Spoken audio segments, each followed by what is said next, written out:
Family, peace to the gods, peace to the earth. Y'all climb on in the building. Hallelujah. Y'all already see who's sitting at the right of me. My brother, my big brother, Malachi Maccabee. Peace to the God. How you feeling today, brother? Man, feeling good.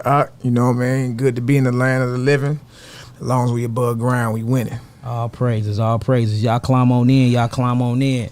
We wait till y'all climb on in. We're going to get everything started. Y'all see what we got on the board today. We talking about conflict and contradictions within the Bible / Torah / Pentateuch, Tanakh, whatever everybody want to, call it. Let's talk about it. We finna bring some things out today. Again, this is not to, get anybody out of the faith. This is not to, make fun of the Bible or nothing like that. We are here for knowledge and for spiritual growth, you know what I'm saying? And we really doing this and coming forth with all this information to show that we have been serving two gods. We have been mingling two gods. We've been mingling the God of death with the God of life. And, according to the pure Torah of Moses, we can't do that. According to the pure Torah of Moses, you can't serve two masters out. You got anything to say, Malachi Maccabee? Yeah, no doubt. All this is leading up to like the origin of your sacrifices. There's a lot of mealy mouth Negroes that's mad right now, and they're holding on to a dead Levitical priesthood.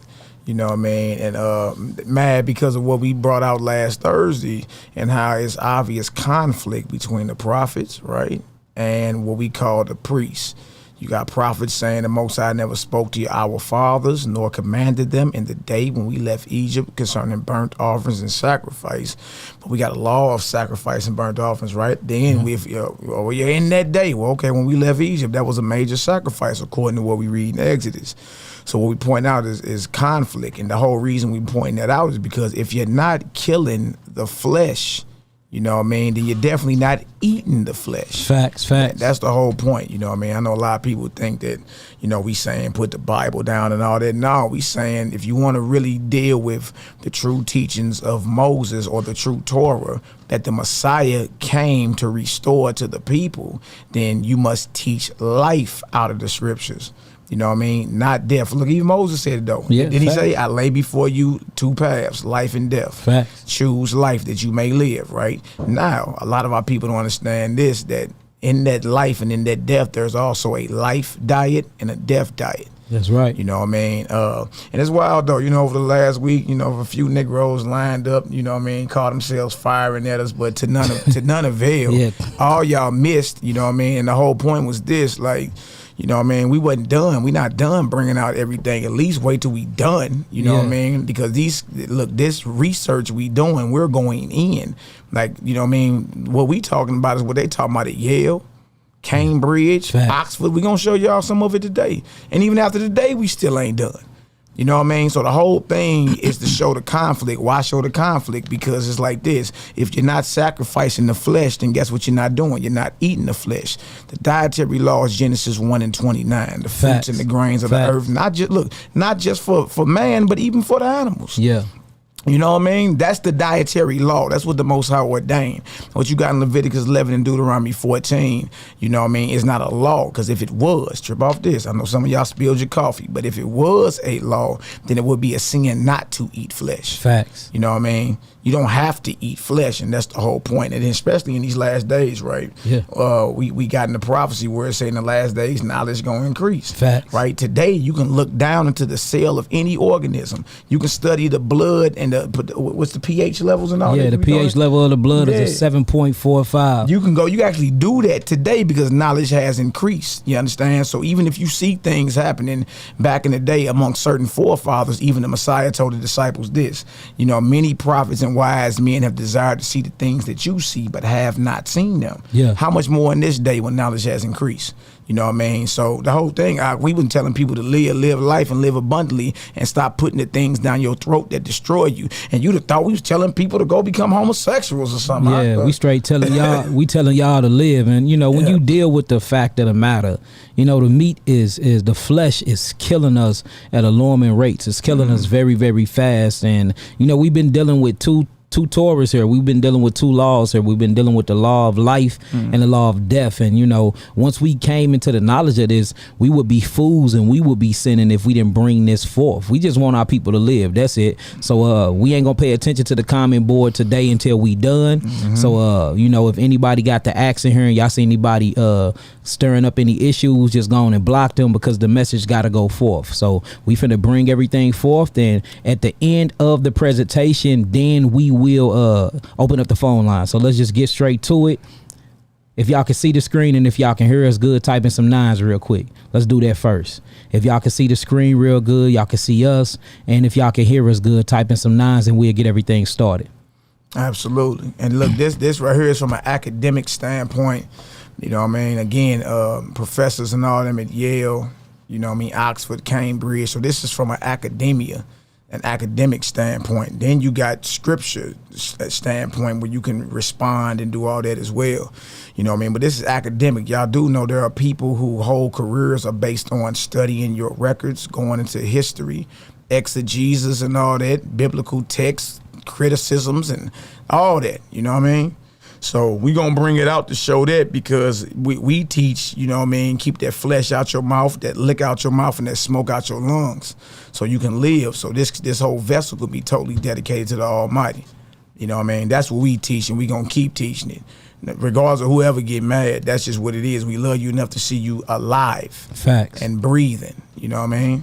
There it is. All right, so what we got going on first? All right, so we're going to start this. I want to start this off showing the lion pen of the scribes. I want to read this first, and then we're going to get into some other versions and everything of it, because, you know, people be like, they use the breakdown that we used to use and that we used to that we didn't taught for real. They use that breakdown and saying, well, the people were sinning, so it was like the prophets were scribing in vain because the words that they wrote didn't amount to nothing because Israel was sinning. And it's like, no, when you read this for what it is and you read it inside of its context, he was saying that the pen of the scribes, they dealt with it falsely, and they wrote lies and they twisted lies and they wrote lies into the Torah. That's what it says. So we're gonna read this first, and then we're gonna look at some other versions and see what it say as well. Hey, and just to say this real quick, that make all the sense in the world, because one of the Messiah's chief enemies were the scribes. Facts. Not just the Pharisees and Sadducees, but they're scribes. Facts. And scribes are in charge of writing down the precepts of what we call the laws of Moses and all that, and the interpretation. Yes, and the interpretation thereof. That's right. Jeremiah 8:8. How do ye say we are wise, and the law of the Most High is with us?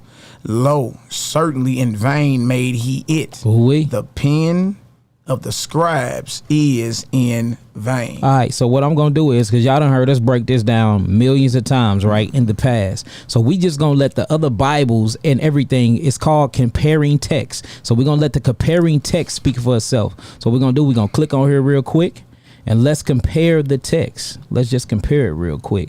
So let's go to Bibles. Now let's read. We're gonna read every different version, and let's see what every different version say. This right here, okay, we just did the KJV, right? This right here is the NKJV. How can you say we are wise and the law of the Most High is with us? Look, the false pen of the scribe certainly works falsehood. So this shows you what it's saying. The false pen. If your pen that you're writing with is false, that means your pen that you're writing with is a lie. And it says certainly work falsehood. So the pen is a false pen, and that false pen is working falsehood. Well, what did the scribes create? What did the scribe was writing? They was getting words, and then they wrote it down and interpreted what the prophet said to them, what priest said to them, and then they scribed it into what today you would call your Torah, or what you would call your law. So what was they dealing with? The laws. What was they dealing with? The prophecies being written, interpreting them inside of the law. And it says it was a false pen that they was using, and they worked it in falsehood. But look, if y'all saying that that's not saying it, let's read another version. The New and Living Translation. How can you say we are wise because we have the word of the Most High, when your teachers have twisted it by writing lies? Let's read that one more time, Ellie. How can you say we are wise because we have the word of the Heavenly Father, when your teachers, your teachers have twisted it by writing lies. That is clear as day. When your teachers have twisted it by writing lies. And if y'all really get into Jeremiah, he was one of the ones, he was one of the Nabis, the Nabiums, or one of the prophets that was going hard when it went going against sacrifices and going against eating flesh, because the Most High was dealing with him personally, and a lot of other prophets too, was going against the grain. You got a few prophets here and there where you see they got sacrifice in there, but when you read like Ezekiel, for example, he have sacrifices inside of his writings, inside of his sayings, but in the same within the same chapter, it contradicts itself because he go right back to a plant-based diet. You know what I'm saying? And look, we have answers for all of that if y'all just be patient with us and go through this whole presentation with y'all. I'm pretty sure that this gonna blow y'all mind because it blew ours. So we see that that Jeremiah is stating that the false pens of the scribes was twisting teachings and writing lies in our Torah. Yeah, and then the crazy part is this has to come into play sometime in history. Yeah, Jeremiah is a prophet. He prophesies. So this would have to come into play. He was a prophet that prophesied right before Jerusalem fell to Babylon. Facts. You know what I mean? Ooh. So, when we fell to Babylon, y'all do know that what we call the Torah that Moses wrote, that was burnt. It was burnt. It was burnt. According to 2nd Ezra, the 14th chapter and the 21st verse, thy law is burnt. Yeah. You know what I mean? All right, so what you have now is a refining of a Torah or written work coming out of ancient Babylon. Facts. You know what I mean? What you got attributed to Moses, what Moses wrote down initially was burnt. Yeah. According to 2nd Ezra 14 and 21, the law was burnt. Yeah. You know what I mean? Then Ezra gets the Holy Spirit and he starts writing again, right? But down in 2nd Ezra 14:44, he wrote 204 books. That's right. What am it? There's only 5 books of your Torah. Well, you'll say, well, no, that mean, it's 204 chapters in the Torah. No, it ain't. It's 187. Yeah. Well, no, it's 204 verses. No, it ain't. It's well over 1,000. You know what I mean? Then he told him to hide 70. So you take 204 minus 70 and you get 134 books. Boy. You know what I mean? Yeah. It ain't even, look, if you got the KJV with the Apocrypha, that's only 80 books. Yeah.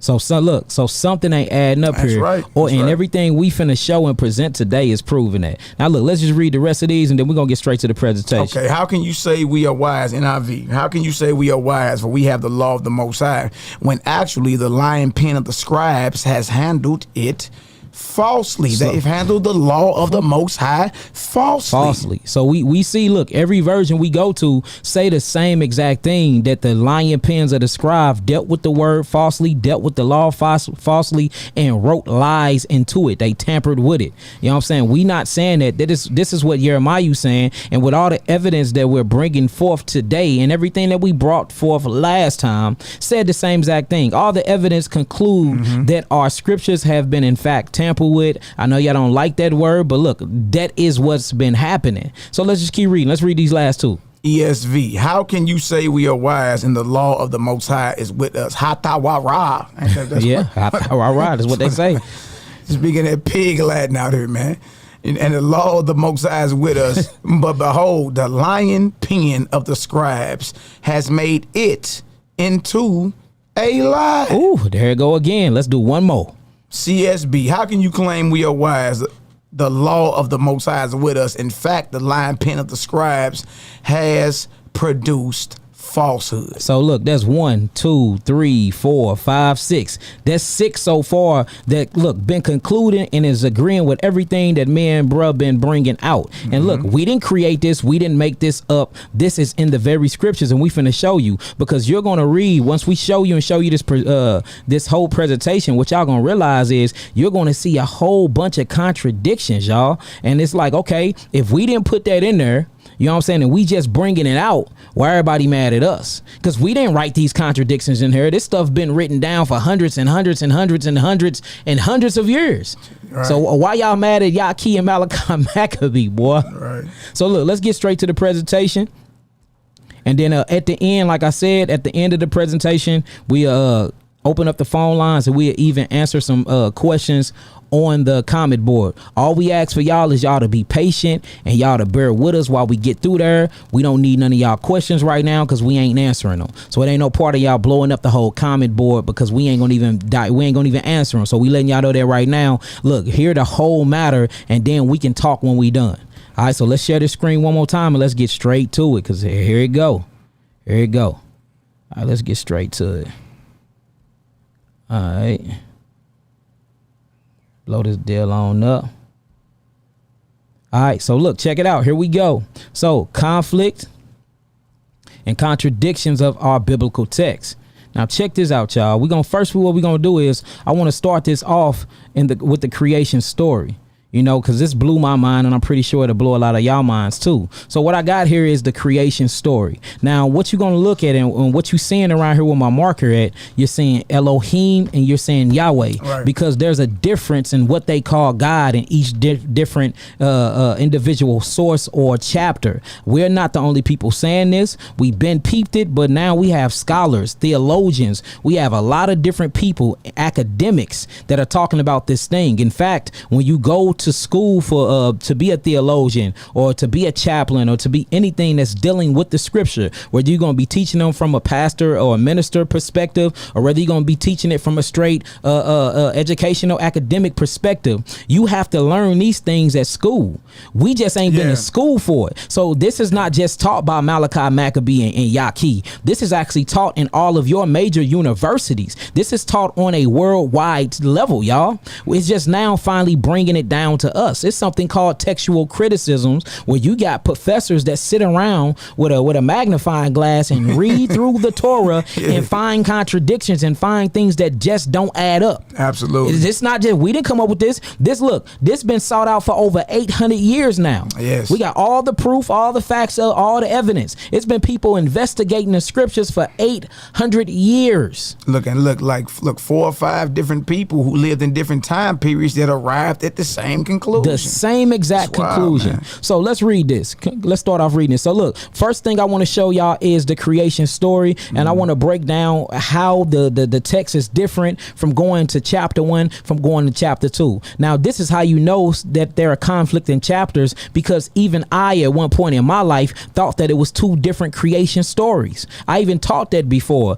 and then I got corrected to think something that was still off. You see that? So when I first came into the truth, when I was in Kemet and all of that, and I came into the truth, look, I immediately started teaching that there were 2 different creation stories, because Genesis Bereshit chapter 1 and Genesis Bereshit chapter 2 reads totally different. So then I was later taught that no, these are just a summary and more details of the first chapter. But what we finna read and how we finna break this down, no, it's not.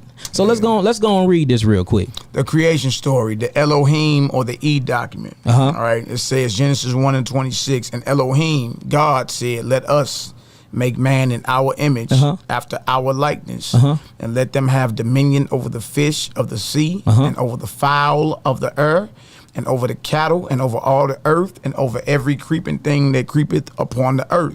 Verse 27. So Elohim, God, created man in his own image.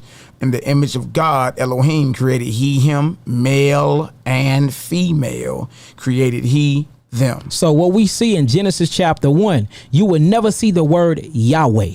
You would never see the word Yod Hey Wav Hey. You would never see the word Lord in Genesis chapter 1. So you would have to ask yourself, if this is the same writer in Genesis chapter 1, then why is it calling Yahweh, or our creator, why is it calling him a different name when you go over to the next chapter? Even in the way that it explains who he is and how he creates. Notice when you look at this in Genesis chapter 1, it's speaking of God as in, somebody that's cosmic, that's up in the sky, that's not hands in with his creation. Notice it always said God said. That's right. God said. Yep. God said. God said. Like he's a high deity, and he don't want nothing to do with his creation when it comes to like being close and personal. Hands on. But when you get to Genesis chapter 2, we're going to read, they calling the God that's a totally different name, and then you're going to see God is starting to be more personal. You're going to see him shaping Adam from the dust dust of the ground. You're going to see him blowing into Adam's nostrils. You're going to see him picking Adam up and placing Adam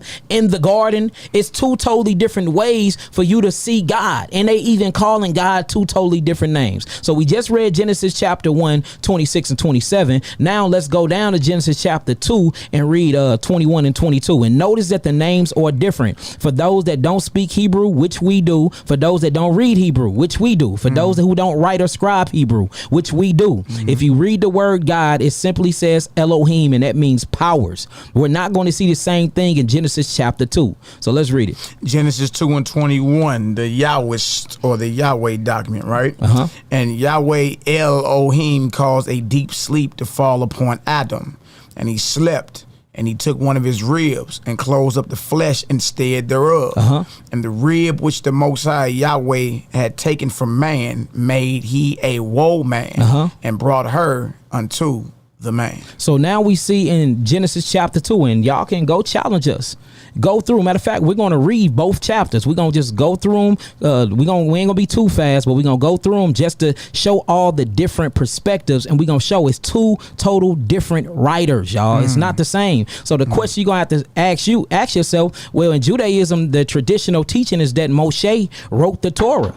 That's what the traditional saying and teaching is, but we finna prove without a shadow of a doubt that Moses didn't write this. He didn't write this. Now, I'm not saying that he didn't scribe a Torah for us, but I'm saying that the Torah and Tanakh that we got, Moses ain't scribed that, and we finna prove it. We are finna prove it. So what I got right here is, I said in Lord God, which is Yahweh Elohim, formed man out of the dust of the ground, and he breathed into his nostrils the breath of life, and man became a living soul. That's Genesis 2 and 7. So if you look at the notes I said in the Edoc. Now, the only reason why we're calling this the Edoc is because this is where the writer, whoever the author or the scribe is, they only call God Elohim. They don't call him any other name. So in the Edoc, Yahweh is more cosmic. He's a cosmic God. He's not personal with his creation. So read chapter 1. So we finna go read that, and we gonna show y'all that. Now, when you get down to the Yahwistic or the Yahweh or the Y document, I said in the Y document, Yahweh is more hands-on with his creation. Yahweh is described as being more human-like. He's blowing,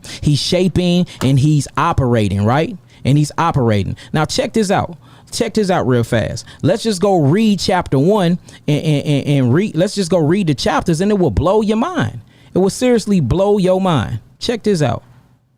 Check this out. Let me move this out the way real quick. Exit full screen. Bang. Now let's get it. Let's pull up this scripture. Where that scripture at?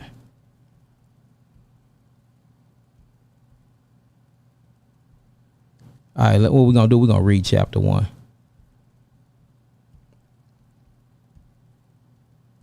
Chapter 1, verse 1.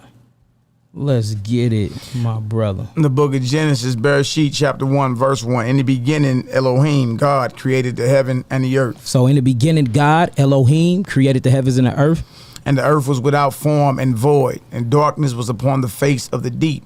And the spirit of Elohim moved upon the face of the water. See that? Now we got the spirit of God moving upon the face of the water. So whenever we read through this, it's like God is untouchable in the sense. It's like God is just over the creation. He didn't really want hands on in the creation. Now we're going to see him directly talking to Adam after he created him. But that is really like as far as he go. He had never put his hands in the creation. He would never be doing any type of blowing into Adam. That is only mentioned when you get into inside of chapter 2, but in chapter 1 he's more cosmic. Come on.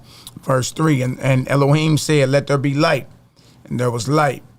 And Elohim saw the light that it was good, and Elohim divided the light from the darkness. And Elohim called the light day, and the darkness he called night. And the evening and the morning were the first day. Come on. Verse 6, and Elohim said, let there be a firmament in the midst of the waters. Let it divide the waters from the waters. You see that? So Elohim is just, he's a cosmic being, and he's speaking everything into existence. But when we get into Genesis chapter 2, look, the Most High straight hands on with the whole creation.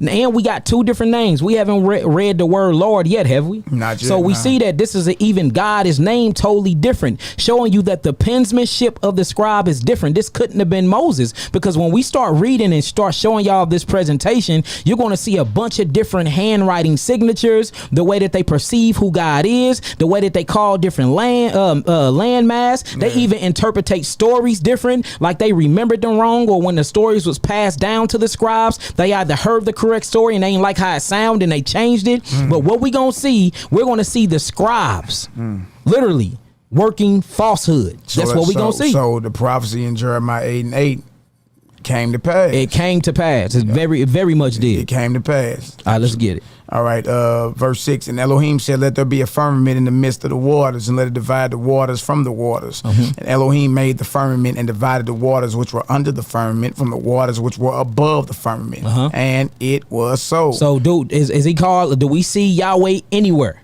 We do not see Yahweh. Only thing we see is Elohim. Come on. And Elohim called the firmament heaven, and the evening and the morning were the second day. Come on. And Elohim said, let the waters under the heaven be gathered together unto one place, and let the dry land appear. See, notice that. Now, notice he's speaking all these things into existence. He's not doing nothing physically, but in chapter 2, we're going to see a lot of physical work going on. We're going to see a lot of hands-on work going on. So either we have to admit that these are two different creation stories, or we're going to have to humble ourselves down, take evil out of the play, and say these are two different authors. And if these are two different scribes, then that means that the traditional philosophy that we've been taught, that Moshe wrote these things, is a pure lie. It's gonna have to be one or other. We can't straddle the fence though, y'all, and that's what we're trying to show y'all. And just because you choose up and you see and you choose to see truth doesn't mean that you put Yahweh down, and doesn't mean that you put Christ down. That's right. That doesn't mean that. That don't mean you turned your back on the word of God. Again, the word of God is the first begotten of the Father. It's the first begotten of Yahweh. So we have to get that out of our mindset that the word of Yahweh is a book. It's not. It is not. Because if it was, we wouldn't read all these contradictions and everything we finna read now. That's right. That's right. All right, let's get it. Absolutely. Hey, facts. And Elohim said, let the waters under the heaven be gathered together unto one place, and let the dry land appear. And it was so. Verse 10. And Elohim called the dry land eretz, earth, and the gathering together of the waters called he seas. And Elohim saw that it was good. We still have not read Yahweh. So that's why this particular source is called the Elohist document, or the Elohist source, because the particular region where the people came out, or the scribes that came out who particularly wrote this, didn't call him Yahweh. They called him Elohim. They called him powers. And it makes sense why they called him powers, because when you study the antiquity around that time, they literally believed, and I believe in it as well, that it wasn't just one El. There was Yahweh. There was Barak Rael, which is the god of lightning. There was Remael, which is the god of rain. That's Uriel, which is the god of the planetary systems. There was Raphael, the god of healing. And all these different gods were called Malakim, or angels, and they actually was under the Almighty Yahweh and under his first begotten, which is Yahushua the Messiah. So yes, many different powers. So they understood that. They understood that whole thing, and they particularly didn't believe in monotheism. But you see, when we get to chapter 2, it's going to be a monotheism type of aspect and perspective when it comes to Yahweh. They don't want to mention him and being a part of no other powers or none of that. They saying he's the only power there is, period. And we gonna show and prove that, showing you that even back then there were different philosophies and different ideologies and different way to view the scrolls when it came to different sects of all the 12 tribes of Israel. Absolutely. So it's been that's the truth. That's the truth, you know what I mean? Look, and if it wasn't the truth, it wouldn't have been all these different sects, you know what I mean? So you got the Father, and then you got all the powers that he created up under him that take heed to his command. Yeah. You know what I mean? But make no mistakes, they are powers. They are gods. Facts. They are. What I mean? They're up under the Heavenly Father, and they take heed to his command. Mikael, Raphael, Uriel. Yes. Barak Riel, like Barak Riel is the one of lightning. Now, some of y'all don't read the book of Enoch. That ain't our problem, but that's where you'll find name, you know what I mean, of all these messengers, Melachim, or gods. And in certain instances, you will see where they will pray for these certain gods. They will pray for these certain gods. And we can pull that up too, showing you that it was different parts of Israel that believed in polytheism, and it was different parts that believed in monotheism. Absolutely. And these are facts, and it's all throughout the Torah. If we just slow down and remove our egos and what we've been indoctrinated with, and just look at truth for what it is. That's it. We have to get out our own way, family. All right, let's keep reading. Verse 11, and Elohim said, let the earth bring forth grass, the herb yielding seed, and the fruit tree yielding fruit after his kind, whose seed is in itself upon the earth. And it was so. Come on out. And the earth brought forth grass, and herb yielding seed after his kind, and the tree yielding fruit, whose seed was in itself after his kind. Come on. And Elohim saw that it was good, and the evening and the morning were the third day. Now look, we ain't got enough time to keep reading through all of this, so just look. God, you will never see Yahweh, or you will never see the English translation of Yahweh, which is Lord, showing you that whoever wrote this particular passage right here said he thought he was many powers. He was many powers. And then when we go over into chapter 2, notice it's going to read something totally different. So now we're going over to chapter 2. We're going over to chapter 2. Now check this out. Check this out. Let me blow it up. All right, let's read this, Maccabee. Yeah, okay. Genesis 2:1. Thus the heavens and the earth were finished, and all the host of them. And on the seventh day, Elohim ended his work which he had made, and he rested on the seventh day from all his work which he had made. And Elohim blessed the seventh day and sanctified it, because that in it he had rested from all his work which Elohim created and made. Now check this out. Now this is how you know that the scriptures or the scrolls was chopped up the wrong way and put into different books the wrong way, because Genesis, Bereshith chapter 2 all the way to 3 belongs to the first document. It's still calling him God. It's still acting like that he wasn't hands-on with his creation. Now when we get to the next verse, which is verse 4, we're going to see his name completely change. So this is how you know that Genesis chapter 2 verse 1, 2, and 3 still belongs to the first document, y'all. And you can see that in a lot of different Bibles too, in different versions of the Bible, where you can go to Isaiah chapter 11 verse 12. I'm just using it as an example, so I'm not saying this is what it is. I'm using an example because this is in your Bible. You can go to Isaiah chapter 11 verse 15 and say that's the end of the verse, but then you can go into verse 16 and it will pick up like it never left off, and then all of a sudden the whole subject change in the middle of the next chapter, showing you that the scriptures and the scrolls was chopped and divided up wrong. We seeing that right here, because now we finna see where a new scroll is presented once we enter into Genesis chapter 2 verse 4. So let's start from 1 again, just so they can see that this is still a part of the old creation. Thus the heavens and the earth were finished, and all the host of them.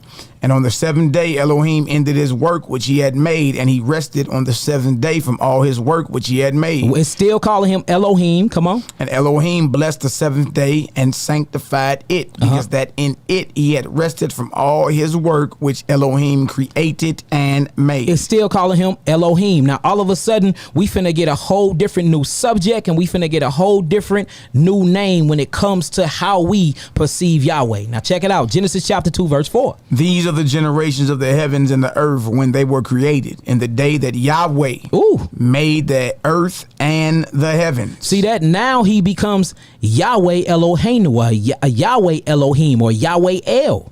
See that? Two totally different names. Now we're never going to see just God by itself again in this different particular writing. And this writer comes from a whole different perspective. Now Yahweh is going to be more hands-on. Yahweh is going to be breathing. Yahweh is going to be shaping. Yahweh is going to be walking. Then when you get to 3, he's walking in the midst of the garden. He's hands-on with creation, and he's very, very personal with his creation, which is a total different story and perspective when it comes to Genesis chapter 1. All right, so Genesis chapter 2, verse 4 again. These are the generations of the heavens and the earth when they were created, in the day that Yahweh Elohim made the earth and the heavens, and every plant of the field before it was in the earth, and every herb of the field before it grew. Come on. For Yahweh El had not caused it to rain upon the earth, and there was not a man to till the ground. So now what they call him? Yahweh El. Come on. verse 6. But there went up a mist from the earth and watered the whole face of the ground. That's hard. That's hard. Verse 7. And Yahweh El formed man of the dust of the ground and breathed into his nostrils the breath of life. And man became a living soul. So did Elohim do this exact same thing? No, he didn't. Elohim spoke everything into existence in Genesis chapter 1. Elohim said, let us make man in our image after our likeness. Elohim spirit moved upon the face of the water. Elohim said 10 times in Genesis chapter 1. Now right. We got a God. Whether we're going to say it's the same or not, in order for us to present this academia-wise, we're going to have to say act like they different. Now we got Yahweh El. He's forming man out of the dust of the ground, and he's breathing into the nostrils of Adam the breath of life, and then man become a living soul. Come on. Verse 8, and Yahweh El planted a garden eastward in Eden. So now Yahweh El is even a former. He's planting gardens. Come on. And there he put the man whom he had formed. Come on, Doc. And out of the ground made Yahweh El to grow every tree that is pleasant to the sight and good for food. The tree of life also in the midst of the garden, and the tree of knowledge of good and evil. Come on.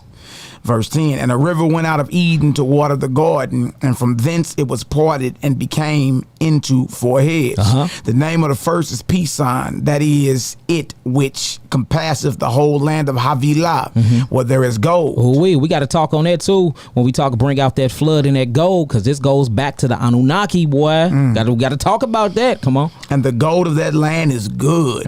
There is bdellium and the onyx stone. And the who? And the onyx stone. So even onyx and stones and gemstones and crystals was precious back then, Maccabee. Yeah, absolutely. Man, that's wicked though, huh? And look, and even the scribes knew about that, huh? Yeah, come on. And the name of the second river is Gihon. The same is it that compasseth the whole land of Cush, Ethiopia. And the name of the river is Hiddekel, that is it which goeth toward the east of Assyria. And the fourth river is Euphrates. Come on, brother. Verse 15, and Yahweh El took the man. So hold on. Now we got Yahweh El taking the man. Do we got Elohim taking the man or Yahweh El? Yahweh El taking the man. Two total different names and perspectives when it comes to Yahweh. See that now we got Yahweh El, not Elohim, but Yahweh El taking the man. He already planted a garden, formed a garden. Right. He already made Adam out of the dust of the ground. He already breathed into his nostrils the breath of life. So it makes Yahweh El looks more like he's in human form. It's more personal, which is totally different from Genesis chapter 1. And in Genesis chapter 2, note that this person actually have maps. He's naming locations, specifics. It wasn't specific in Genesis chapter 1. It just said that he separated waters from waters. He said he brought the dry land out of the waters. You see that? Now we get in Genesis chapter 2 with Yahweh El eastward in Eden. It's like exact. It's like he's looking at a map while he's scribing, showing you that it is 2 different writers. It is 2 different scribes. It is 2 different authors, and it couldn't have been Moshe. We got to talk about it. Come on.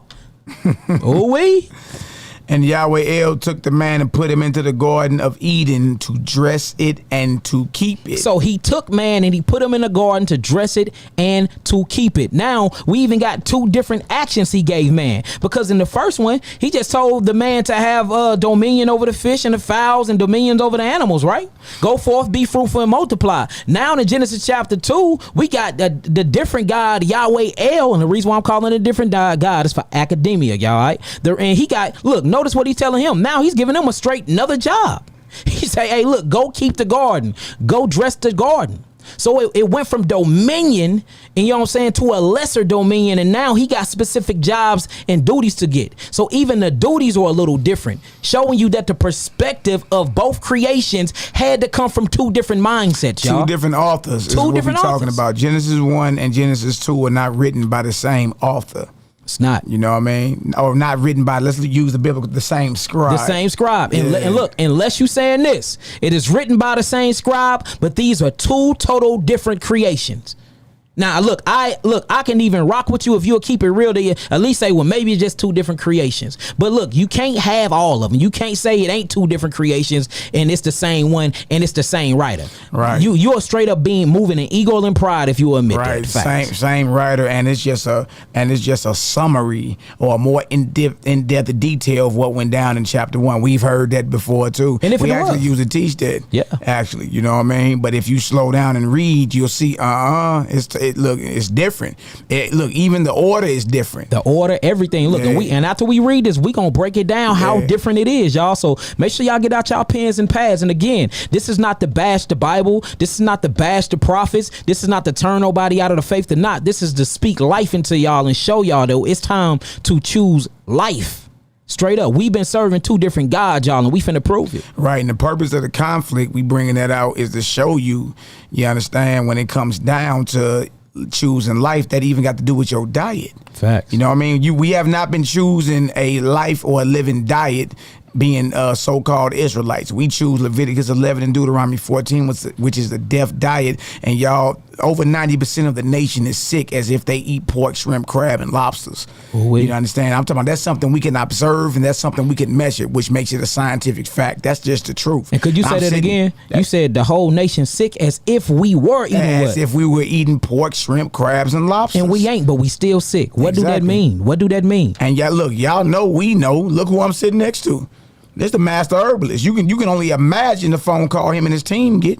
Facts. You know what I mean? Everybody is sick. So what's the common denominator? It's the flesh. So we brought out the conflict last class where we talking about the prophets were in disagreement with the sacrifices of the priests. We bringing this out right here to show you the conflict, and we going to focus on what's called the P document, the document of the priests, to show you that lion pen of the scribes came into play amongst these priests. You understand? And when we finish, not today, but when we finish with that class about the origin of them sacrifices, the origin of sacrifice gonna blow y'all mind, boy. You gonna understand why the prophets was at war with them and why we telling y'all put that flesh down. Yeah. You know what I mean? Put that alcohol down and get rid of that smoke. It's time to dedicate these vessels to the Almighty and live. Now, if you think that's a doctrine of the devil, as if we just told you to sin, you understand, then you need to go get yourself checked out. Facts. Go get yourself checked out. Facts. And everybody on the comment board, I can't see nobody comments, but I hope y'all listening, and I hope you listening with an open mind and not with biased opinions, not with an evil and jealous and envious heart.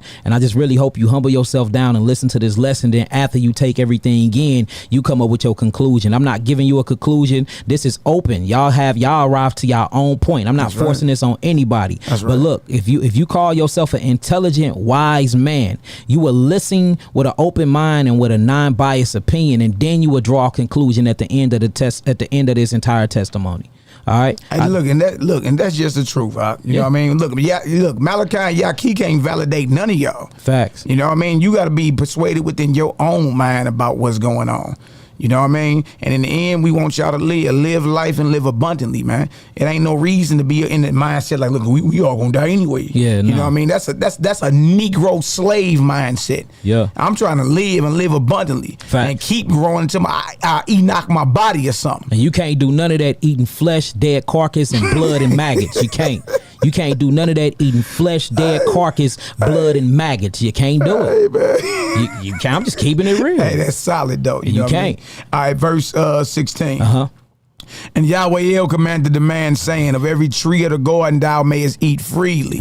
Mayest freely eat. But of the tree of the knowledge of good and evil thou shalt not eat of it. For in the day that thou eatest thereof, thou shalt surely die. Now, my question to you, Malachi Maccabee, reading this so far, when the scroll actually changed in Genesis chapter 2 verse 3, that's when it changed over and it started calling him a different God. Did it go back to Elohim? It never went back. It never went back. Now it's Yahweh El, showing you these different scribes are calling God by a different name, by a different source. And the way that they are perceiving who Yahweh is, and in the creation is two total different accounts and ways. In one, he's not dealing with creation like that. He's sitting in a cosmic realm and he's speaking it to existence. And then we got in a different instance with what we read, and now he is hands on in his creation.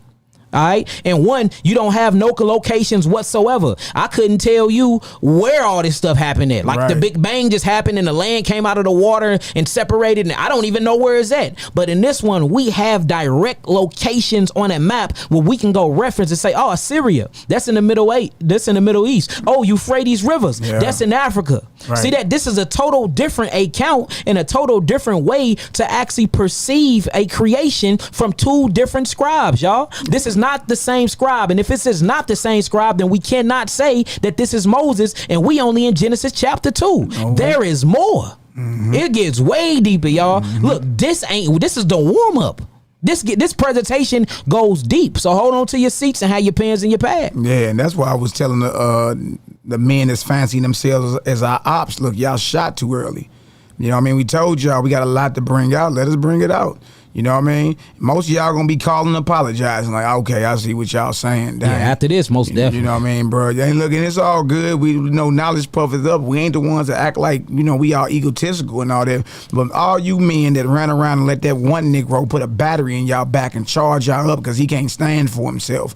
You know what I mean? Shame on you. Yeah, facts. You know what I mean? Y'all should have just waited. At least wait till we get done bringing everything out. Then come holler. Then do your reproof and your little videos and all that. But everybody, whether you be on Facebook or call yourself making a video about us because of what we did last week, all y'all missed. Yeah. You missed. You ain't, none of your shots landed. Oh, no, we finna show y'all. Y'all. And again, this is not glory and power to us. This is for the nations. We're trying to wake the people up and bring them the pure doctrine. And look, we can't call a doctrine pure if it's so many contradictions and if it's so many miseditings, it's so much, y'all, it's gonna blow your mind. So how can we say no? Yahweh is pure. His first begotten is pure. That's what's pure. We done ordain a book as our God, and that's what we messed up at. We done ordain writings from men our God, and that's what we messed up at. You know what I'm saying? That's what we messed up at. And let's keep it real. We all done did it. I done read something. I've been reading these contradictions for years and been looking straight over them, showing you how indoctrinated and how enslaved I was. You see that? We have to come to the conclusion that maybe, just maybe, we've been given lies and Satan have integrated himself in our book, because that's exactly what he did. And look, we not just gonna talk about it, we gonna show and prove you. Look, we gonna show and prove it. Satan done written himself all through these laws, y'all, and we gonna show y'all. Let's get it up. Hey, look, he used the lion pen of the scribes to do it. You know what I mean? Just what it is. We still reading? Or you we still reading. All right, verse 17. But of the tree of the knowledge of good and evil, thou shalt not eat of it. For in the day that thou eatest thereof, thou shalt surely die. And Yahweh El said, it is not good that the man should be alone. I will make him an help meet for him. And out of the ground, Yahweh El formed every beast of the field. So out of the ground, Yahweh did what? Formed. See that? We see him making and doing everything with his hands once again. Let's just read this and we're going to get more to the presentation. And out of the ground, Yahweh El formed every beast of the field and every fowl of the earth, and brought them unto Adam to see what he would call them. And whatsoever Adam called every living creature, that was the name thereof. All right, let's get it. Let's go back to this presentation. Let's get back to this prayers. Let's get it. All right, so let's get back to this real quick. Let me blow this back up. Matter of fact, I'm gonna start it back here. Let's get it going, y'all. Look, y'all, look, listen to this. This stuff is finna blow y'all mind. So we already talked about that part. All right, just a quick summary real fast. We see in Genesis chapter 1, he's being called Elohim, which means powers, plural. We see in Genesis chapter 2, he's being called Yahweh El. This is singular when you get to Elohim because it's attached to literally Yahweh. And then if you get in that Yahweh, that Yod is possessive, showing you Yahweh Eloheinu, Yahweh your God. So this is actually talking about a specific deity. But when you get to Genesis chapter 1, it speaks of deities that's moving in a unit. This is calling the name of Yahweh by two totally different names. Not only that, we see in Genesis chapter 1 that Yahweh is back from his creation. He's cosmic. He's coming from it from a cosmic perspective, and he's not hands-on with the creation at all. But then you get into Bereshith chapter 2, the name changed to Yahweh El, and Yahweh El is more like a human. He's shaping, he's molding, he's breathing, he's creating substance, he's forming, he's doing it, he's placing Adam in the garden. Everything sounds so personal. Yeah, he's a map maker, he's a cartographer. Yeah, he's a map maker. He got the location, Ethiopia, Syria, got all the rivers. All of that. Yeah. All right, so let's keep it going. So now on this one, Let me bring this down right here. So now this one, I want to show that the animals was created differently. So we got two different creations here. I'm going to read it first, and then I'm going to have Maccabee read through it. It says God created the animals before he created man in Genesis chapter 1. But then when we get into Genesis chapter 2, we got God creating man before he created the animals. So let's read Genesis chapter 1, and all of this, y'all, I didn't choose no different versions. I stuck to the King James version the entire times because I knew a Negro had something to say about it. So look, for y'all, just because I love y'all so much, I didn't mush two different versions together, none of that. All right, y'all can get y'all King James version Bible because I know that's what the Hebrews love so much, and y'all can read this along with us, and it's going to read the same exact way. This is no trickery here. This is no editing. This is strictly, look, this is pure, y'all. Now check this out. Genesis chapter 1 verse 24. Genesis 1 and 24. And Elohim said, let the earth bring forth the living creature after his kind, cattle and creeping thing, and beasts of the earth after his kind, and it was so. Verse 25. And Elohim made the beasts of the earth after his kind, and cattle after their kind, and everything that creepeth upon the earth after his kind. And Elohim saw that it was good. Come on, and Elohim said, let us make man in our image. All right, so hold on. Do we see this? So we see right now that the animals in Genesis chapter 1, Bereshit chapter 1, the animals were created first. Now after the animals is created first after their kind, now we see Elohim, not Yahweh El in Genesis chapter 2, but in Bereshit 1, we see Elohim is now creating man in Genesis chapter 1, 26. And he already created the animals. Now let's read this out. Genesis chapter 1, verse 26. And Elohim said, let us make man in our image after our likeness, and let them have dominion over the fish of the sea, and over the fowl of the air, and over the cattle, and over all the earth, and over every creeping thing that creepeth upon the earth. So Elohim created man in his own image. All right, so now we see he created man in his own image after he already had created animals, right? Yeah. All right, come on. So Elohim created man in his own image, and the image of Elohim created he him, male and female created he them. And we see that the creation of man and woman is created at the same time, simultaneously in Genesis 1. In Genesis 2, we see that he created Adam first and then placed Adam in the garden, and then he did an operation on Adam, and then Kawah, who we call Eve, came from his rib, and that was a separate creation of man. Even though it say it's on the same day, we see that it's not simultaneously as Elohim in Genesis chapter 1. It's a different creation and a perspective of the creation when you get to Bereshit chapter 2, and it talks about Yahweh El. All right, now check this out. So in Genesis chapter 1, we see animals was created before man. Let's see what Genesis chapter 2 have to say about that when we get into the scribe who is talking about Yahweh El. All right, let's get it. Yahweh El, Genesis 2 and 7. And Yahweh El formed man of the dust of the ground, and breathed into his nostrils the breath of life, and man became a living soul. Let's jump down to verse 18. Verse 18. And Yahweh El said, it is not good that the man should be alone. I will make him an helpmeet for him. And out of the ground, Yahweh El formed every beast of the field. So hold on.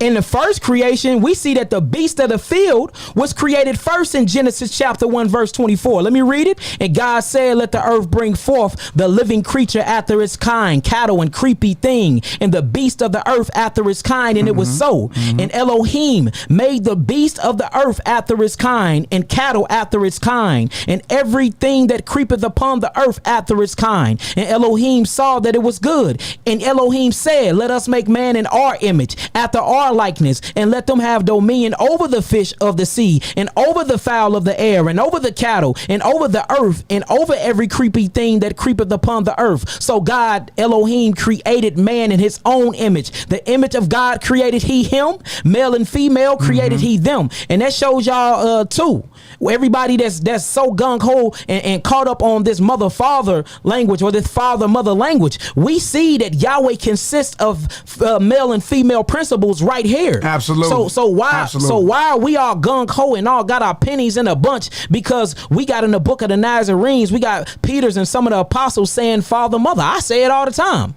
Because if he made male and female in his image, and then that's his image, obviously Yahweh, or obviously Elohim, look, let's keep it academic here, right? Obviously Elohim have both of these principles that he's made of. Male and female attributes is what it is. And then look, his creation reflects him as well. So everything in creation is male and female. Male and female plants. Some of you Negroes grow weed.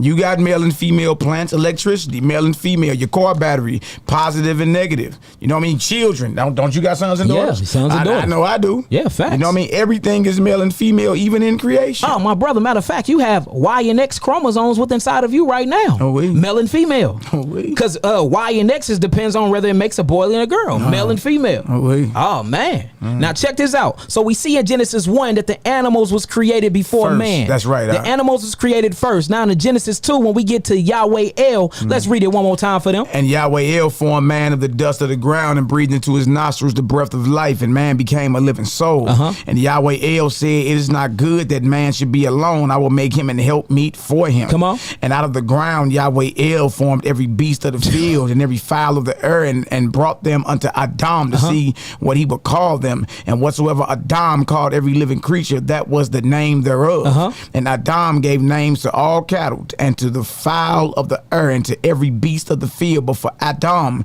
there was not found an helpmeet for him. So now we got another contradiction, because in Genesis 1, when we get to the God Elohim, he created man and he created male and female simultaneously. Not only that, but we see Elohim created the animals before he created man. Now we get over to Bereshith chapter 2, and we see Yahweh El create man, create Adam before he create the animals, right? Now all of a sudden, after he create the animals, Adam look at the animals and see them. When you get into other texts, he see them mating and see them doing things, and he said his heart was sorrow because he didn't have a companion for him. Now after the animals is created in Genesis chapter 2, then comes Eve. This is direct conflict and contradiction, y'all. This is direct conflict and contradiction in the text. So this either means this is two different creations, or this is two different scribes. And if this is two different scribes, then this means Moses did not write this, and this shows you that the scribes were in conflict with each other. And the conflict is going to get more and more. The conflict actually start looking like it become violent. You'll start seeing one scribe speak against another scribe. You'll start seeing one scribe make another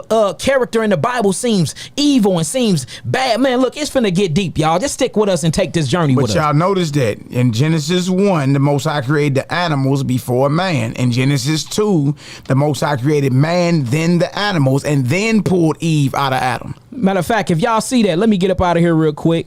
I will go to the comment board for this. If y'all see that real quick, if y'all can see that, family, type in some nines for us. If y'all see that, type in some nines for us. If y'all see that, type in some nines. Genesis 1, the animals were created, then man and woman were created at the same time. In Genesis 2, Adam was created, then the animals, then Eve was pulled out of Adam.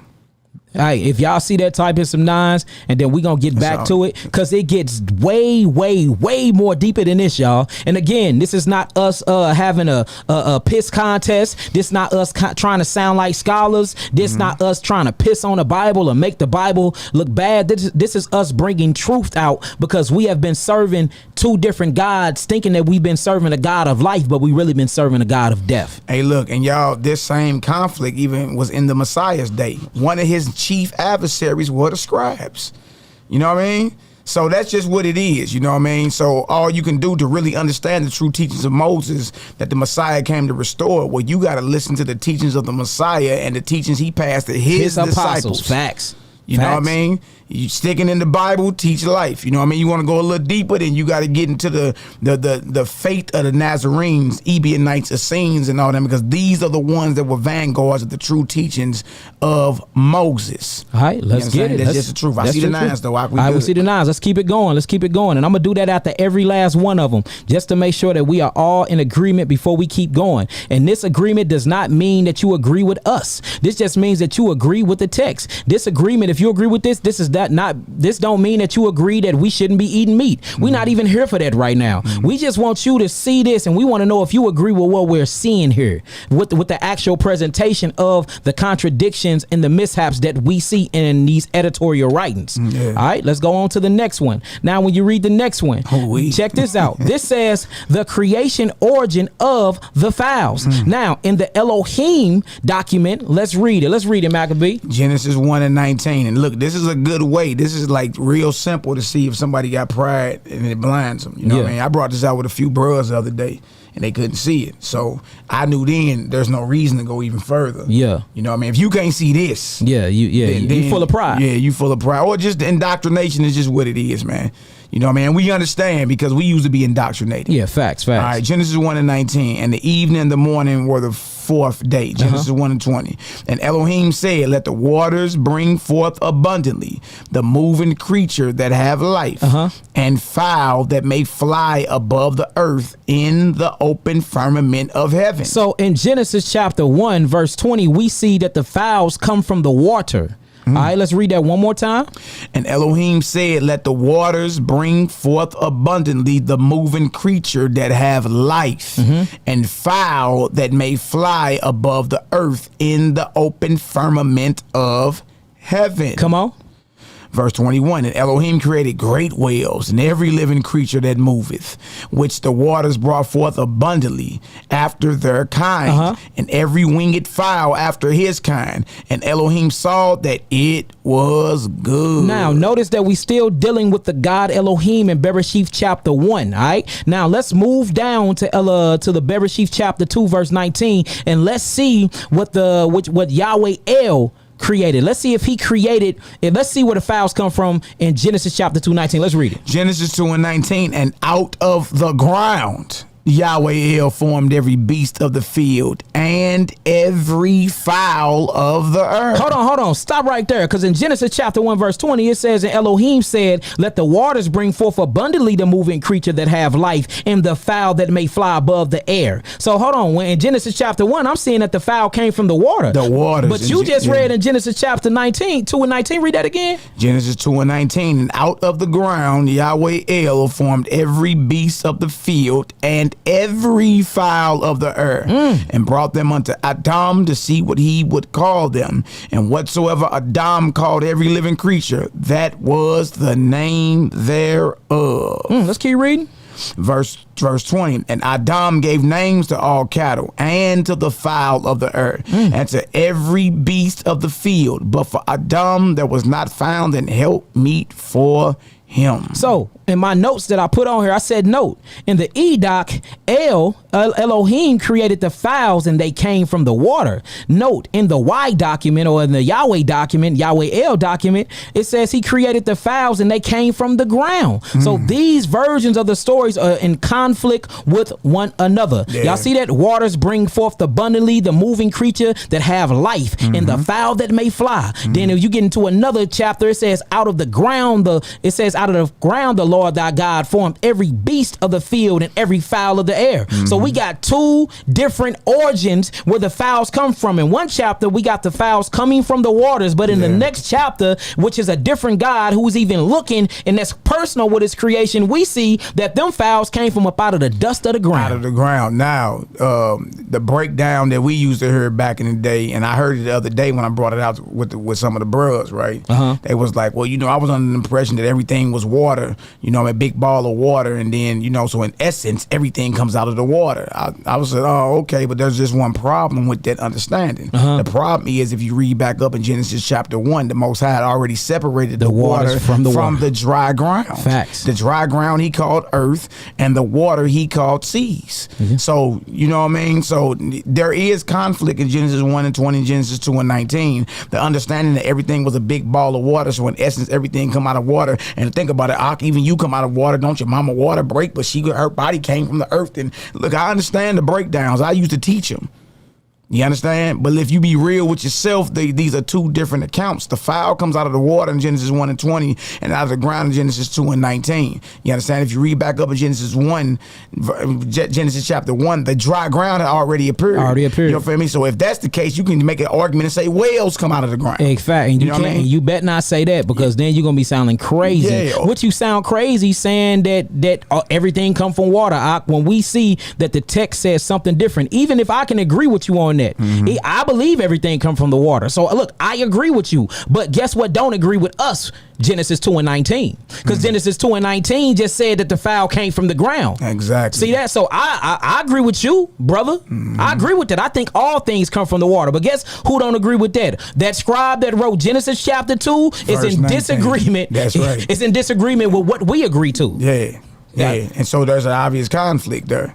Yeah. You know what I mean? It's just what it is. You know what I mean? Before we keep going, because there's more, it gets deeper and deeper. If y'all seen that, type in some 9s and we'll keep it going. If y'all seen that, type in some 9s and we'll keep it going. Once we get some 9s, we'll keep it going. If we got to revisit it real quick, we will. Exactly. If we got to revisit it real quick, we will. But if y'all seen that, and if you're not stuck in pride and you're not stuck in ego and that narcissistic mindset, type in some 9s and we'll keep it pushing. Yeah, just be real with yourself. Yeah, be real with yourself.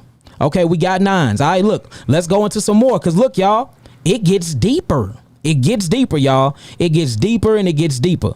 All right, let's keep it going. And again, we're not telling you to put the Bible down. There is life in the Bible. There is life in the Bible, right. But it's a whole lot of death in there too. And what we saying is, since we know it's contradictions and we know that the pens lied and they wrote falsehood in it, let's not teach the lies. Let's not teach the death. Let's teach the life thereof up out of the book. That's right. What we saying. We're not telling you to put the Bible down. The Bible changed my life. Why would I tell you to put something down that changed my life? I've been locked up. I've been stabbed. I've been shot. I've been on my deathbed plenty of times. That Bible revived me, brought me back to life. So why would I tell you to put it down? I'm just saying, once you arrive to a new point and you level up in the spiritual realm and you see that, look, it's been the devil working the whole time, why would I keep teaching y'all the death out of it? I can't do it. I can't do it. Can't do it. I can't do it. I gotta show y'all the truth. So, because at first we weren't even gonna bring this out, because we like, man, a lot of people might fall out of the faith once they see all the contradictions. So we said, you know what, we gotta bring it out, but let's put out some disclaimers first, and let's just take it slow and be patient with the people and show them, look, we ain't gonna tell you to put down the Bible and not give you nothing else.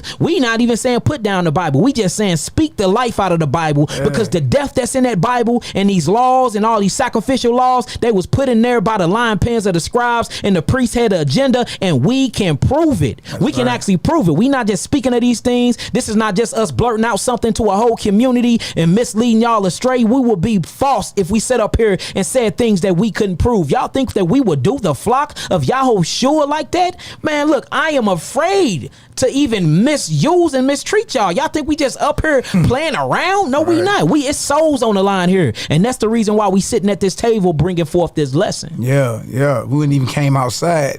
I was trying to tell some of the bird, like, man, look, y'all act like we don't know what y'all, like, where you gonna go to for a response, or as if we don't know Leviticus 11, the sacrificial laws and the meat laws and all that. We know that's in there already. What everybody need to be asking is this: hey, what information y'all got? Let me look at that. Facts. That's what you need to be asking. You know what I mean? We've been doing this a long time. Some of us more than others. Facts. You know what I mean? And look, the fact that we willing to come out and tell you, like, look, we've been looking at a few things wrong.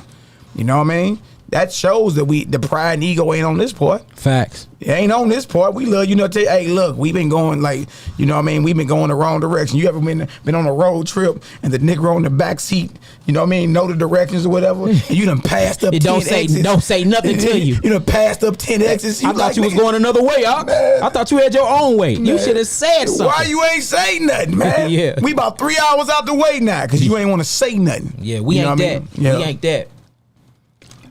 All right, let's read this, Maccabee. Look, it's finna get deeper, y'all. Hey, strap on to your seatbelts. I'm telling y'all, look, this stuff finna start blowing y'all mind. We ain't even scratched the surface yet.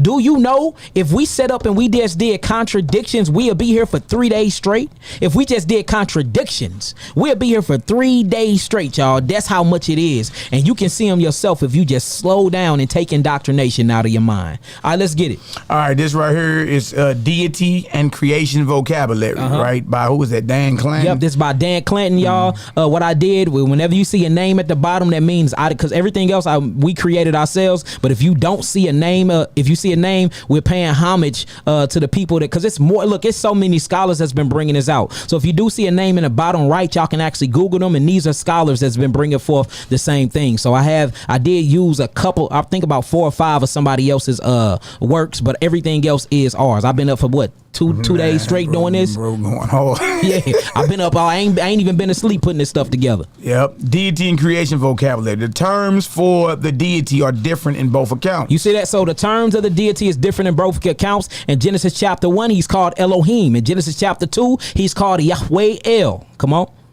Verbs for creation are different. In the P story, meaning the priest story, Genesis 1 through 2, 4a, the verb for creation is bara. So he used, in Elohim, the creation was big, bara. Now, when you get to Genesis, when he used the word creation, it's like he's already making something that was already created. It uses asa. So look, even the terms and the way that they even look at creation is different, but that makes sense because they wrote the accounts different. Yeah, they wrote the accounts differently. Yeah. Come on. More proof that it's more than one scribe. Facts. Okay. Showing you that it's not Moshe. Nah, it's not. And look, Moshe do have a Torah that he wrote, but guess what? You don't have it. It was burned. Guess what? You don't have it and it was burned. And guess what? We can even get the words from it if we follow the teachings of Messiah and his apostles. You see that? So it ain't like it was lost. That's what Christ was roaming around Asia and roaming around India and roaming around Jerusalem, roaming around Africa, teaching the people. He was teaching them the pure Torah, the pure law of Moshe, not the law of the dead. Look, and everybody want to say they got daggers for that book. No, y'all don't. Hey, man, no, y'all don't. You ain't got daggers for none of it. And check this out, y'all. And if y'all, and just because we ain't hiding none of this information, y'all can get this stuff y'all self. Check this book out right here. This is called Who Wrote the Bible by Richard Elliott Friedman. Who Wrote the Bible by Richard Elliott Friedman. Cop that. Yeah. This is another book y'all need to get. This is called Textual Criticism of the Hebrew Bible. This go in. I mean, this literally go hard. Yeah. You know what I'm saying? This is by Emmanuel Tove. All right. Divine Prospect put me up on this one. This is deep, man. Yeah. I mean, this go in. All right, here go another one, y'all. This is called The Lost Religion of Jesus, man, by Keith Akers. Man, y'all gotta jump in this. And all of these scribes, and all of these teachers, and these are professors and theologians, they are saying the same thing that me and him been arrived to. Look, we arrived to the point that they've been arrived to, which is 800 years ago, and we start researching, and then we came across the authors. It wasn't like we just, we bought books and we arrived to this point. No, we arrived to this point, and that's how we came across the books. I want to show y'all that this was showed to us by the Spirit, and then once we started researching what Yahweh put in our spirit, then we started accumulating the books. So it ain't like we just went and read something and took it and ran with it. No, it was not like that at all. Just to put that out there. All right, let's get this. All right, so deity and creation vocabulary. The terms for the deity are different in both accounts. Verbs for creation are different. In the P story, Genesis 1 through 2 and 4a, the verb for creation is bara, to create, which is used exclusively with the deity. Come on. Verbs in J or Y document. Right, and the reason why, because in J, how they say Yahweh and J in German, most of the Germans that are now what you would call your Jewish folks, a lot of them got a lot to say about the matter too. A lot of them. And a lot of them even say they still teach out of the oral traditions and the Talmud and the Mishnah because the Torah have so many contradictions and mistranslations, interpretations in it. They say, look, we just gonna stick to the oral tradition. But when you get into the oral tradition, they got a lot of stuff in there, a lot of depth in there as well. Look, it all come out of Babylon. All of it does. All of it does. All of it come out of when we was in ancient Babylon. That's where them scribes got to work and they work, whether it's the Babylonian Talmud or your refurbished Torah, because the law was burnt. The Torah was burnt according to 2 Ezra 14 and 21. Read them and weep. And look, remember in the times of Ezra and Nehemiah, there wasn't no scrolls. And that's the reason, that's where you see Urim and Thummim start coming in, that they casting lots to reveal the word of God. Remember when they started doing Urim and Thummim to reveal the word of God, because they didn't have a word to reference. That's the reason why they started doing all those things. All you got to do is line this stuff up. And look, we even got the timeline for y'all. So once we go through this, we're going to show y'all timelines and everything. We really took our time with this.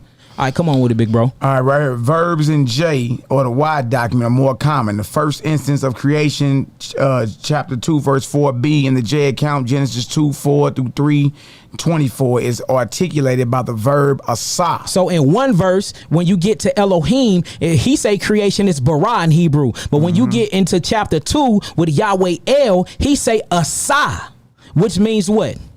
To make or do. An extremely common verb. The second verb used in 2 and 7 is yatzor, meaning to form or shape as a potter or artisan. Another common verb. Showing you that these two scrolls and these two writers view the creator in two total different aspects. One seemed like he couldn't be touched. He was cosmic. And the other one seemed like he was in human form, and he was very close and personal with Adam and Kawah, which is Adam and Eve. All right, we're going to go to the next slide. Now, the next slide, we're going to get into the gender vocabulary. Check this out, y'all. Gender vocabulary. The terms for gender identification are different in both stories. We talking about Genesis 1 and Genesis 2, right? The P or the priest account uses uncommon words for male and female. Zakar for male, which can also mean a male animal. CF Exodus 12 and 5. And Nequava for female, which can also be used for female animals. CF Genesis 6:19. In contrast, J or the Y, Yahweh uses more common terms. Ish for man. See that? So when you see man in there, it's Ish. And then when you see woman, it's Isha. But then you go into different accounts of the same scribe. They using Nakava or they using Zakar. See that? Even the vocabulary and the way that they use Hebrew is different. Even the language is different, y'all. Even the language. Y'all can look this up for yourselves right now. Come on. In contrast, J uses common terms Ish for man and Isha for woman. Both terms can also be to designate male and female animals. CF Genesis 7 and 2. All right, let's get it. For y'all that don't know, we got a beloved Imad that we gonna call, or she gonna call in after we get done. That went to seminary school. Yeah, you know what I mean, and they're trained. Look, that's how you know that this ain't no, like, we ain't playing, we ain't making this up. She gonna give her testimony. They were trained in the contradictions and the conflict of the Bible. Fact. Showing you that these pastors that go to school to get theology degrees, they already know. Already know this stuff. They already know this whole thing is a hustle. Yeah. You know what I mean? Facts. 1 Kings 4 and 26. Now check this out. So this is a contradiction right here with Solomon and his stalls and his horses, y'all. All right. Now check this out. Read this real quick. 1 Kings 4 and 26. And Solomon had 40,000 stalls of horses for his chariots and 12,000 horsemen. That's 1 Kings 4 and 26. Let's read the same thing in 2 Chronicles 9 and 25. 2 Chronicles 9 and 25. And Solomon had 4,000 stalls for horses. So hold on. In 2 Kings chapter 4 verse 26, we see that Solomon had 40,000 stalls of horses for his chariots. But when you get to 2 Chronicles 9 and 25, Solomon had 4,000 stalls for his horses and chariots. Right. So now we see the difference, y'all. So we cannot act like that the scribes was not messing up, or they just wanted to change things, or they wanted to be like, hold on, I wanted to make it sound bigger. I'm gonna put 40 on there because I'm after the tribe of Judah. And you will see that. You will see people, scribes from the tribe of Judah, be trying to trump the scribes that was in the northern tribes. In the northern kingdom, it was straight, look, northern kingdom scribes banging against southern kingdom Judite scribes. I mean, banging. Two total different accounts, putting down the northern tribes, lifting up the Judites, lifting up David, lifting up Solomon. But then you would get a Elohis from the northern tribe. He'd make David seem bad. David committed murder. David committed adultery. David didn't, you know what I'm saying? But then you'll read from a Judite out of the southern kingdom, which is what David's from. They like, look, he had a repentant heart. He had a heart like Yahweh. And you see that they was competing for who was who had the most hero character when it came to the text.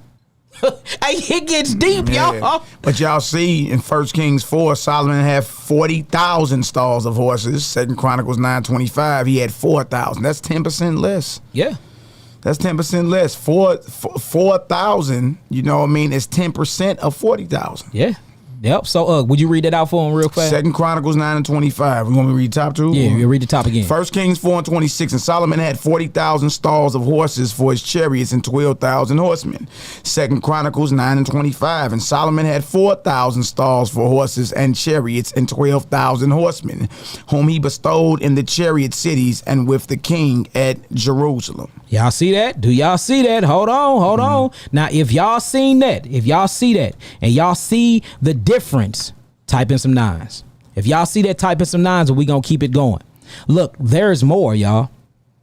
And look, all of this is leading up to a certain point, y'all. All this is leading up to that priest document. All of this is leading up to what the priest put in the law, y'all. All this leading up to the scribes of the priest, boy. It will blow y'all mind what they've been doing. They've been lying and twisting our Torah, y'all. This is not the same Torah that was given to Moses. We got a total different Torah in Tanakh. I know that's hard to believe. I know that's hard to digest, but it's the truth.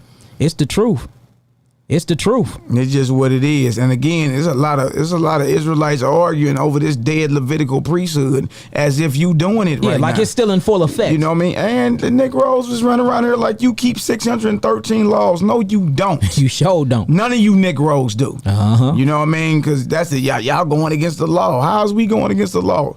Most High gave you a Torah of life and a Torah of death. That's Choose right. life. Uh-huh. Choose life. Teach life. The problem is we've been mingling. Yeah, we've been mingling. You know what I mean? Light and darkness can't dwell together. And look, we've been straight serving. Look, this is exactly what's been happening, y'all. We have been eating animal flesh and sacrificing these animals, thinking we've been sacrificing them to Yahweh, but we were sacrificing them to different gods the whole entire time. And that's what the priest was exposing. And that's why the priest got politically assassinated. The prophets. That's why the prophet, my bad, brother. Yeah, my bad, y'all. That's why the prophets, the Nabim, got politically assassinated, because they realized and came to the conclusion, because Yahweh hollered at them directly, they've been serving Eshtarosh, they've been serving Baal, they've been serving Baal Peor, they've been serving Molech in the temples, thinking that they was spilling that blood and having that death and that blood on their hands. They thought they was doing it for Yahweh. The whole time they was doing it for other gods. That was the big okie doke. Yeah. Satan played everybody. Yes. And imagine that. They killing animal after animal in the temple. I bet that temple stank to high heaven. Imagine just the desecration. Imagine just the smell of the putrefaction coming from them animals. And the blood the priest got blood dripping from their holy garments. And y'all telling me that was by Yahweh. No, it wasn't. We gonna show y'all there was a plot. And this plot all happening while in exile, y'all. These priests had a plot, y'all, and we gonna expose the whole thing. Yeah, and look, and if y'all think they not sacrificing to Baal, what do you think these slaughterhouses are? Yeah. You know what I mean? What do you think these slaughterhouses are? If you just look at the kill clock, dealing with just the America of these animals and all that. Why you think the Messiah, what he did when he assaulted the temple or attacked the temple, turned over the money changers table, and then he said, and then he released the animals and said, take these hence. Yeah. Make not my father's house a house of merchandise. They was up there selling sacrifices, and he freed the animals who were about to be murdered and killed and tortured. Yeah. That assault on the temple is one of the main things that got him murdered. Yeah. That's the truth. If I will have mercy and not sacrifice. If you knew what that meant, you wouldn't have condemned the guiltless or the innocent. Well, who are the innocent being condemned doing sacrifice? It's the animals. It's the animals. So a lot of you Negroes is running around here mad because we exposing a corrupted Levitical priesthood that you ain't even a part of. Yeah, and we not talking about Moshe. Exactly. It was Aharon and his sons. We ain't talking. Look,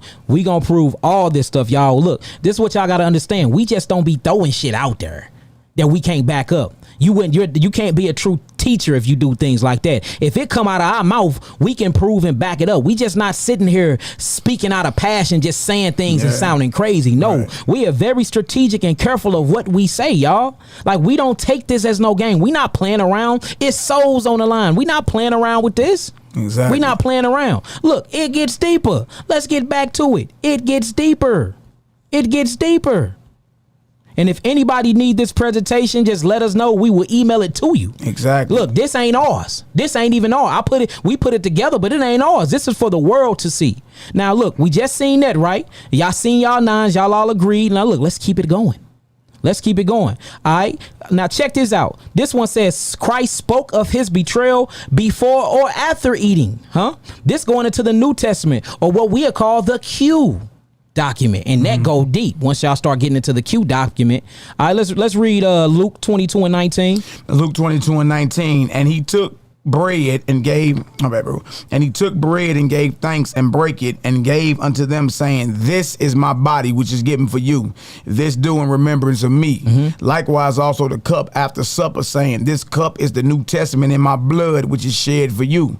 But behold, the hand of him that betrayeth me is with me on the table. This is already after he had broken bread with him, correct? Yeah. He already broke bread with Judas. He already sipped with Judas. They already entered into the covenant. Now, right after that, then Yahushua exposed him and said, look, hey, somebody at the table with me betrayeth me. Come on, let's keep reading. Verse 22, and truly the Son of Man goeth as it was determined, but woe unto that man by whom he is betrayed. And they began to inquire among themselves which of them it was that should do this thing. So my notes is under this. Christ speak of the betrayal after breaking bread and drinking. Now let's move over to Mark, right? Mark 14 and 18. And as they sat and did eat, Messiah said, verily I say unto you, one of you which eateth with me shall betray me. So this is before. This is right after. Look, and as they sat and did eat, Yahushua said, verily I say unto you, one of you which eateth with me shall betray me. Come on. And they began to be sorrowful and say unto him one by one, is it I? And another said, is it I? And he answered and said unto them, it is one of the 12 that dippeth with me in the dish. Oh, come on. The Son of Man indeed goeth as it is written of him. But woe to that man by whom the Son of Man is betrayed. Good were it for that man if he had never been born. All right, so look, now we see Christ speaks of the betrayal before breaking of the bread and drinking. Come on. Verse 22, and as they did eat, the Messiah took bread and blessed and brake it and gave to them and said, take, eat, this is my body. And he took the cup, and when he had given thanks, he gave it to them, and they all drank of it. And he said unto them, this is my blood of the New Testament, which is shed for many. Now check this out. It gets deeper. So Messiah speaks. What happened? So look, check this out. So in this one, you see, and he took the bread and he gave thanks, and they break it and they gave unto him, saying, this is my body, which is given for you. This is my remembrance of me. Likewise, this cup. And it says that the New Testament in my blood, which is shed for you. But so why they did that? They already eating and drinking. Why they did that? They already done did their communion. Right. Now he's saying, look, somebody done betrayed me. But when we read it right here, it says, as they sat and they did eat. You see that? As they said, and they did eat, said Jesus. Jesus said, verily I say unto you, one of you which eateth with me shall betray me. So he speaks of the betrayal in Luke 22 after breaking bread and drinking. And then he speaks of the betrayal before breaking bread and drinking in Mark the 14th chapter. But look, it gets even deeper though. Once we go to the next one, I mean, everything is different. It's different. Dang, I got to scroll wrong. Once we go through this scroll, we gonna get back to that, because even the way Judas with the shekels, it said that he threw the shekels at the priest's feet. But then in another one, it says that he bought a field with the shekels, and his guts burst from him. Right, I seen that a while back. Boy, so the whole from the eating all the way to when Christ was captured and the way Judas died is totally different. I got the stuff mixed up, y'all, but we gonna get it. It's still gonna come out. If y'all can hear us good, give us a 7. Give us a 7 up in the room. Bruh said your mic is a little muffled. Which muzzle? Which mic is muzzled? Let me know now. Is it mine or is it Maccabee? Mic check. Mine just went out. Yours is out? Yeah, you just right there. You good now? No, it's out now. There, I can hear it. It's doing what it was doing at first. Let me put you in plug 4 then. Hold on, y'all. There it is. It's back? Yeah, it's back. I'm all good now. All right, cool. What about y'all? Can y'all hear me? Let me take it off. 7. Both mics on point, they saying. We good. Okay, all right, let's get back to it then. Let's get back to it. Now check this out, y'all. I should have checked the order, but it's all good. All right, look, the name of Moses' fathers. Let's get it. His father-in-law Jethro, right? Now, Exodus 3:1. Now, Moshe kept the flock of Jethro, his father-in-law, the priest of Midian. And he led the flock to the backside of the desert and came to the mountain of Elohim, even to Horeb. All right, and notice this too. Even the mountain is getting called different names. They call it Mountain Horeb. Now look, Moshe keep the flock of Jethro, his father-in-law. This is in Exodus chapter Shemot. They call it Shemot in Hebrew. Shemot 3:1. Now let's go to Shemot 2:16. Let's read what that say. Exodus 2:16. Now the priest of Midian had 7 daughters, and they came and drew water and filled the troughs to water their father's flock. And the shepherds came and drove them away, but Moshe stood up and helped them and watered their flock. And when they came to Ruel, their father. Hold on, Ruel. So we got Jethro in one chapter, but then we got Ruel in the other. We got Horeb in one chapter, and we got Sinai in another chapter, showing you again different scribes inside the same book, different scribes inside the same Shemot, different scribes writing different things. You're gonna see Moses getting put down in one chapter, and then he get lifted up in another chapter. You're gonna see Aharon getting put down in one chapter, and he's lifted up in another chapter. And just to let y'all know, for and on the record, y'all, all the Hebrew Israelites didn't think Moses and Aharon was even brothers. Some of them didn't even think that they was brothers. Just like you got some Israelites that thought that that Joseph was the actual biological father of Yahushua. Then you got some that thought that it was straight up the Holy Spirit and he was the son of Yahweh. Right. All in the Israelite faith, all around the same exact time. Showing you that since the beginning of time, there's been conflict between the scribes. There's been conflict between the priests. There's been conflict between brothers. There's been conflict, y'all, the whole entire time with the prophets and the priests and the scribes, with the Pharisees and the Nazarenes, with Paul, or who we gonna call Saul of Tarsus, and the Nazarenes and the Essenes. There's been conflicts the whole time, and all of them had different beliefs and different ideologies. All of them.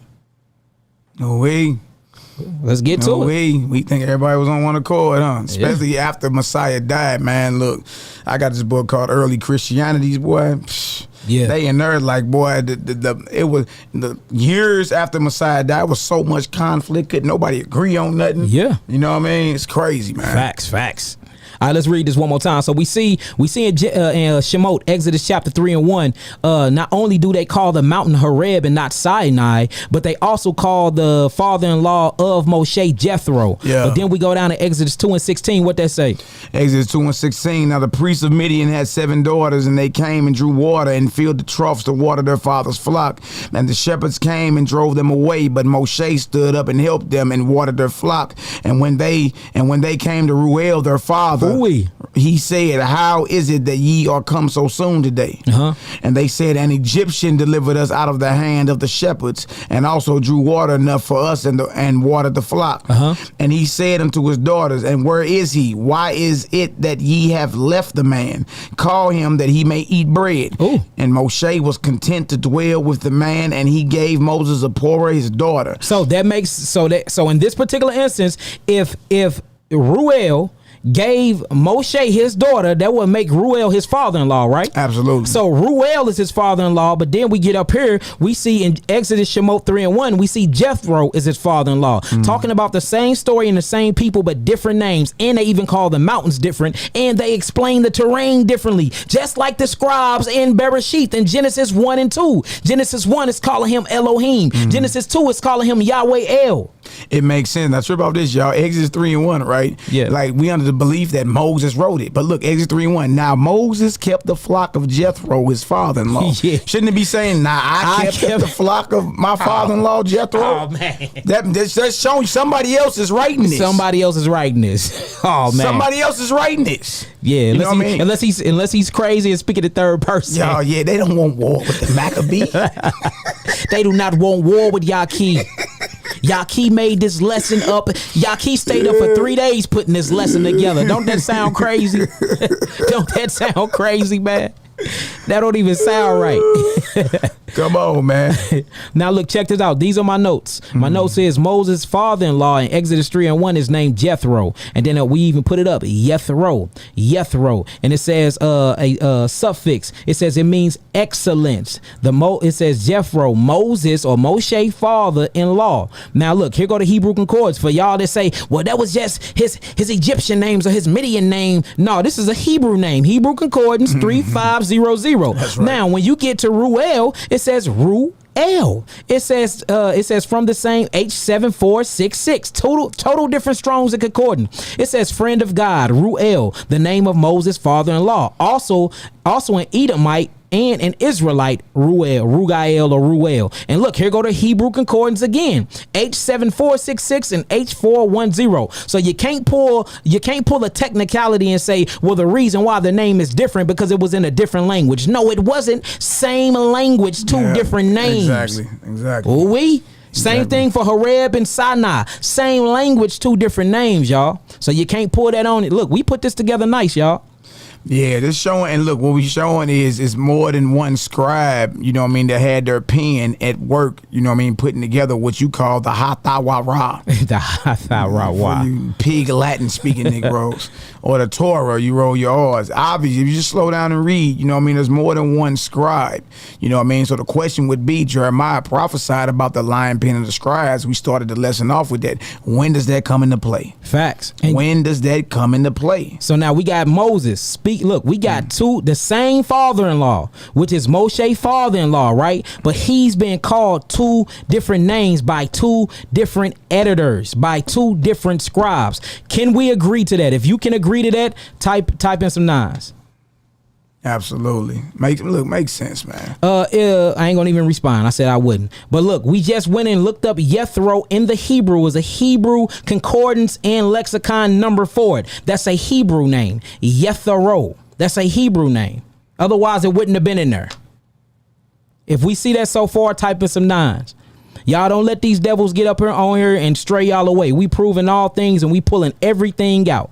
Absolutely. Do not let these devils get on here and misfire and have y'all thinking differently, y'all. Exactly. It's all here. If y'all seen that, type in some nines and we'll keep it going. And look, y'all, it gets deeper. There's plenty of nines over here. All right, let's get it. All right, look, let's go back to it then. Let's get back to it. Now, check this out. Let me move this out the way real quick. Bang, click on that where I'm at, blow that up, bang. All right, let's get it. All right, Moses or Moshe at the mountain. Hold on, no, the same one. All right, let me go back, make sure we ain't skipping Moses at the mountain. Oh, no, here we go. Yep, that's it. You right, bro. I was wrong. Moshe at the mountain, Exodus 3:1. Now Moshe kept the flock of Jethro, his father-in-law, the priest of Midian, and he led the flock to the backside of the desert and came to the mountain of God, even to Horeb. Even to who? Horeb. So we got the mountain of Horeb, right? Come on. Verse 2, and the angel of Yahweh appeared unto him in a flame of fire out of the midst of a bush. And he looked, and behold, the bush burned with fire, and the bush was not consumed. Now, the reason why I kept verse 2, because I wanted to show y'all, now we got Yahweh, not Yahweh El, nor not Elohim, but we just got specifically Yahweh. So we dealing with a total different scribe. Here go another scribe. And notice this scribe called the Mount Sinai Mount Horeb. Now let's go down into Exodus 19:18. The book of Exodus, chapter 19:18. And Mount Sinai. And Mount what? Sinai was altogether on a smoke because Yahweh descended upon it in fire. And the smoke thereof ascended as the smoke of a furnace. And the whole mount quaked greatly. So now we got another scribe, and I'm going to show y'all why I'm saying this is another scribe. This one is still saying Yahweh, but it is calling the Mount Sinai.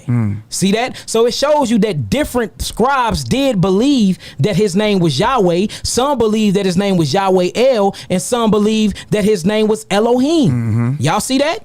Y'all see that, right? Now look, these are my notes. It says the mount in Exodus 3:1 is called Mount Horeb, right? It says, note on the next one, the mount in Exodus 19 and 18 is called Mount Sinai, and Mount Sinai was together all on smoke. But in Genesis 3 and 2, it says, and he came to the mountain of God, even to Mount Horeb. My question is this: if these are the same scribes, if these are the same editors, then why is it changing so much of the Hebrew vocabulary? Man, look, excellent question. And be real with yourself. You know what I mean? Be real with yourself. Slow down. You dig? Slow down. Now check this out. Here go another one. The title says the instructions giving to Noah. The instructions. Did I spell that right? Look, y'all, I put this together myself, so it might be some things ain't okay. All right, the instruction given to Noah. Let's read this account. You have to be real with yourself, family. You got to be real with yourself. Let's read that, Maccabee. Genesis 6 and 19, and of every living thing, and of every living thing. I'm glad you just said that. So, and of every living thing, come on. Of all flesh. Of what? All flesh. So this is talking about all the animals, right? All right, of every living thing of all flesh, come on. 2 of every sort shall thou bring into the ark. Oh, so hold on. So if it's every living thing of all flesh, that means whether they clean and unclean, it don't matter. They account because it's all flesh. It's all flesh. Okay, come on. Shall thou bring into the ark to keep them alive with thee. They shall be male and female. Come on. Of fowls after their kind, and of cattle after their kind, of every creeping thing of the earth after his kind. 2 of every sort shall come unto thee to keep them alive. Hold on now. So we got in every living thing of all flesh, 2 of every sort shall bring into the ark after they kind. Now let's read. So now look, y'all, this is from the Elohim source. This is from the Elohim source. Now let's go into the Yahweh source. What do the Yahweh source say in Genesis chapter 7, which is nothing but a chapter over, showing you that there is many scribes that had their hands in the same books. Many scribes had their hands, and when I've been counting them, and as much as I've been studying, I've been seeing 7 to 10 scribes in just one book. So book of Genesis, 7 to 10 scribes. Book of Exodus, 7 to 10 scribes. But when you get to that P source, man, it's about like 20, it's about 20 scribes. Them priests was all in these deals, boy. Yeah, it makes sense though. Boy, them priests, man, them corrupted priests, man. Hey, they changed the whole game. You know what the priest was doing? Capitalism. Absolutely. They was straight doing capitalism, man. Yeah. Straight capitalism. They was getting these sacrifices for free, right? Straight for free. And then selling them. At times, you know what I mean? 200% markup, boy. Boy, that's a boy. That boy, look. $1.5 billion a year dollar industry kind of in the temple. Yeah. And the temple was the bank. Don't get it twisted. And if y'all don't believe me, I will show you the book. I got a book called The Political Bible that gets deep into all the money exchanges and everything that went down in the temple. The temple was not only a sacrificing place, but it was a place. It was a library. Is where you went to get all of your literature from, your historical facts from. It was a bank. It was where you went to go get your money, your exchange, and everything. It was used as a meat market at sometimes. Look, that temple was the thriving place. It was where you get your education at, and it was your hospital. That temple was the thriving place. They set that up while they was in exile. They said, well, look, when we build our temple, we finna make sure we get this in. And look, ain't no other nigga finna get none of this, because if you ain't after the bloodline of Aaron, you won't get a piece of this. Don't that sound like how the Rothschilds set up the central banking system? Man, sound just like it. Showing you that's the same devil we dealing with, man. And they secured a bag for your bloodline, bro, for thousands of years. Same thing Aharon did. Same exact thing. If y'all don't see this, y'all blind. Man, all right, so look, let's read this Genesis 16 one more time, and then let's read the different account. Genesis 6 and 19, and of every living thing of all flesh, 2 of every sort shall thou bring into the ark to keep them alive with thee. They shall be male and female. Where your keys at, real quick? Of male and female. Hold on, y'all, real quick, y'all. I'm gonna read it while you find your keys. It says, and of every living thing of all flesh, 2 of every sort shall thou bring. Hello. Go ahead, out. Genesis 6 and 19, and of every living thing of all flesh, 2 of every sort shall thou bring into the ark to keep them alive with thee. They shall be male and female. Come on. Verse 20, of fowls after their kind, and of cattle after their kind. Come on. Of every creeping thing of the earth after his kind, 2 of every sort shall come unto thee to keep them alive. All right, now check this out. In my red, my note says, and of every living thing of all flesh, 2 of every sort shall thou bring unto the ark. Now let's go into another scribe, and let's see his viewpoint. Let's see what he wanted to write in the scribe. Because look, sometimes they just did what the hell they wanted to do. See that? Whether it was a word of God or not, they just putting it in there. Let's see from the Yahwistic form. What did they say? Genesis chapter 7, verse 1. Genesis 7 and 1. And Yahweh said unto Noah, come thou and all thy house into the ark, for thee have I seen righteous before me in this generation. Verse 2. Of every clean beast thou shalt take to thee by 7. Hold on. We just read in Genesis chapter 6, verse 19, it says, of all living flesh, 2 of every sort, after its kind. Yeah. So now we get to Genesis 7:1. It says, and Yahweh said unto Noah, it says, come thou and all thy house unto the ark, for thee have seen righteousness before me in this generation. Of every clean beast thou shalt take to thee by 7s. Ooh, by what? 7s. Come on. The male and his female, and of beasts that are not clean by 2. The male and his female. Now what's going on with this? Now when you read this, and once we get into the priest document, the priest went in here and put that in there because they needed to have something to sacrifice when you get to Genesis chapter 8 and 9. That's the reason why. So they said, look, we're going to have to change the number of animals, because if we have them do a sacrifice, because Yahweh never attended for sacrifice. They like, look, if we have them sacrifice in Genesis 1:19, there ain't going to be no more animals. So they had to justify the other animals. So they say, look, let's put another 5 animals on the clean one. So now take 3 by 7s, male and females, and of the beasts that are not clean by 2, male and female. This is direct conflict and contradiction. Yeah, because verse 19 of chapter 6 say, of every living thing of all flesh. That consists of clean and unclean, right? Yeah. Then you get down to 7 and 2. It says, or even clean beasts, thou should take thee by 7s, male and females, and of beasts that are not clean by 2, male and female. So this is what my notes say. It says, Noah makes no sacrifice in the E document. See that? Notice in the Elohim document, Noah don't make any sacrifices. But when we keep going, Noah gonna make sacrifices, showing you that what the priest was trying to do, they didn't want to make it seem like that anybody was over the sacrifices since the beginning. Since the beginning, right?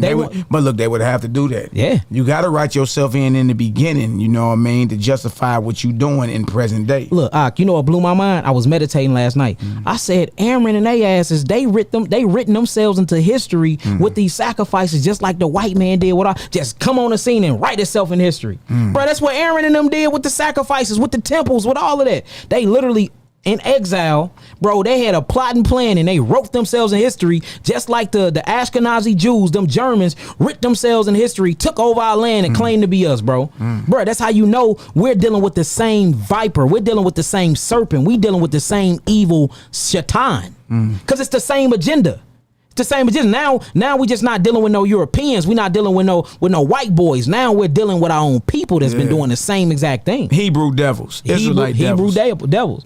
All right, so I'm gonna read my notes real quick. I said, no one ever offers up a sacrifice prior to Aharon and his bloodline in Exodus when studying the E document, and we're gonna show that when we get into the E document and show how the priests went through all the different documents to set up everything for the temple and for the sacrifices, for they can start making billions of dollars a year out of the temple.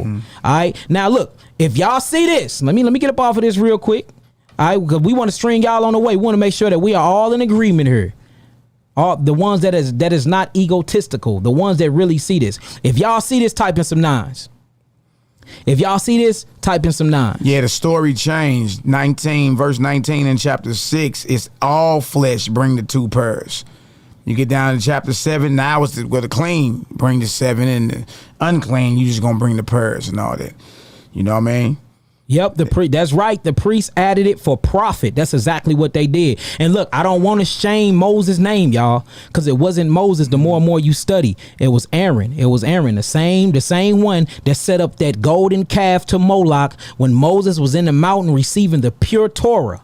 And he came back down and he seen Israel stanky legging and sacrificing to a golden calf. It was Aaron the whole time. And Aaron never repented. Ain't that what it say? Yeah, I mean, I ain't found yet where Aaron repented of what he did. Meaning he turned away from setting up idols and sacrificing and all that. You know what I mean? And we got extra biblical resource though. Got them books that we bringing out in the origins of sacrifice. Aaron then did not only repent, but boy, hey, wait till we read this stuff. So all right, we got 9. Let's keep it going. Let's keep it going. We got 9s. Let's get it back going. Hold on now. Let's keep it going. It makes sense for Jeremiah to say that the Most High said, I never spoke to your fathers. I never did that. Nor did I command them in the day of Egypt concerning burnt offerings and sacrifices. Facts. Why would Jeremiah say that? Why would Isaiah say, who requires you to tread my courts with this? Yeah, who and where the courts at? Yeah, the temple. The temple. So they were sacrificing to other guys and where? Yeah. The temple, y'all. Yeah. See, look, y'all, I see where y'all be hung up at. Y'all be like, well, that was to other gods. We know that. We not saying it was. We saying that the Israelites was thinking that they was sacrificing to God, but God never commanded them or concerned them burnt offerings nor sacrifices, so it always been to other gods. So they are going to the temple thinking that they sacrificing to Yahweh because the evil priest was back there and had them thinking that, and they was actually sacrificing to other gods in the courts, in the courthouses of Yahweh. That's what was happening. The whole time we've been serving another god. The whole time on Passover we've been serving Molech. The whole time on Passover we've been serving the god of the heaven, Azarot. For the whole time we've been serving the god Baal, sacrificing lamb and blood to the blood death god, and that's your time. That's your time. And you've been thinking you've been doing it for Yahweh. You've been thinking that you've been doing that because it's part of the culture, and y'all don't even know that that's not part of the culture. That shit been written in by Aharon and his sons, y'all. Hey, look, you know what another thing makes sense? It's crazy because when you get into the pagan rituals of sacrifice, it look identical. It look the same. It be like, dang, ain't that in Leviticus? Man, let me turn this camera around. Hold on, ain't that in Leviticus? Like the one Negro in Africa. He know it's so identical. He called the sacrifices in that the same as voodoo. Facts. He believed that worshiping the Most High is the same as voodoo. Now, look, have I not? Look, I done said this on record so many times, y'all. I used to be teaching in class. I said, look, if you take the word Yahweh name out of it, it's dark magic. How many times I done said that teaching? Yeah. I said, look, these things are so much like dark magic that if you take Yahweh name out of it, you couldn't even tell the difference. And this is from a person that used to study black magic. I studied all of it. I studied demonology. I studied all of it. Bro, didn't you make me throw away the books? Y'all study, not practice. Yeah, not practice. And I'm like, look, it got to a point like, look, throw all that away. I threw it away. Yeah. Because of Maccabee. Look, I was studying it so much, not practicing. It just blew my mind that how the enemy was working and moving, and I'm studying. I'm like, wow. It's identical. Like it's identical, everything y'all. Them priests is doing, like taking livers out and organs and taking the fat off and burning on the altar and putting blood out there and all that. But it's the same exact rituals to these dark black magic deities, these gods. Facts. They doing the same exact thing. Facts. And look, you can't knock it. And this from a person that straight was studying all of that. And I finally realized why he put it on my spirit to study my enemy like that. He told me to study the enemy, so I did it. And I was like, why am I studying it like that? It got so deep. I was studying so much. Man, Malachi talk, he like, look, it's time to throw the books away. I went home, stumped on them. Man, the wives threw them out. I ripped them up and threw them out just to come full force back into the new revelation we got now. And just for me studying it, now I see why he put it on my heart to study that, because now I got all the evidence and proof that can trace these things and origins back to Aaron. Boy, ain't that beautiful how Yahweh set that up, man? Yeah, he wild. set that up, boy. Right, yeah. He set that up. All right, come on, let's get back to it, fam. Let's get back to it. All right, let's get back to it. Let me blow this up real quick. All right, y'all. So we got y'all 9s on that. Everybody agree to that. Now let's move it on to the next one. Y'all. It's more. All right, now look, check this out, y'all. Now this one gonna blow your mind. All right, it says within the same chapter, Noah enters the ark twice. How is that possible? Let's read it. Genesis 7 verse 7. Genesis 7:7. And Noah went in, and his sons and his wife and his sons' wives with him into the ark because of the waters of the flood. Now look, he went in because the waters of the flood. So if we got him going in again, that means he went out. So did they drown? Did they walk on water like Jesus?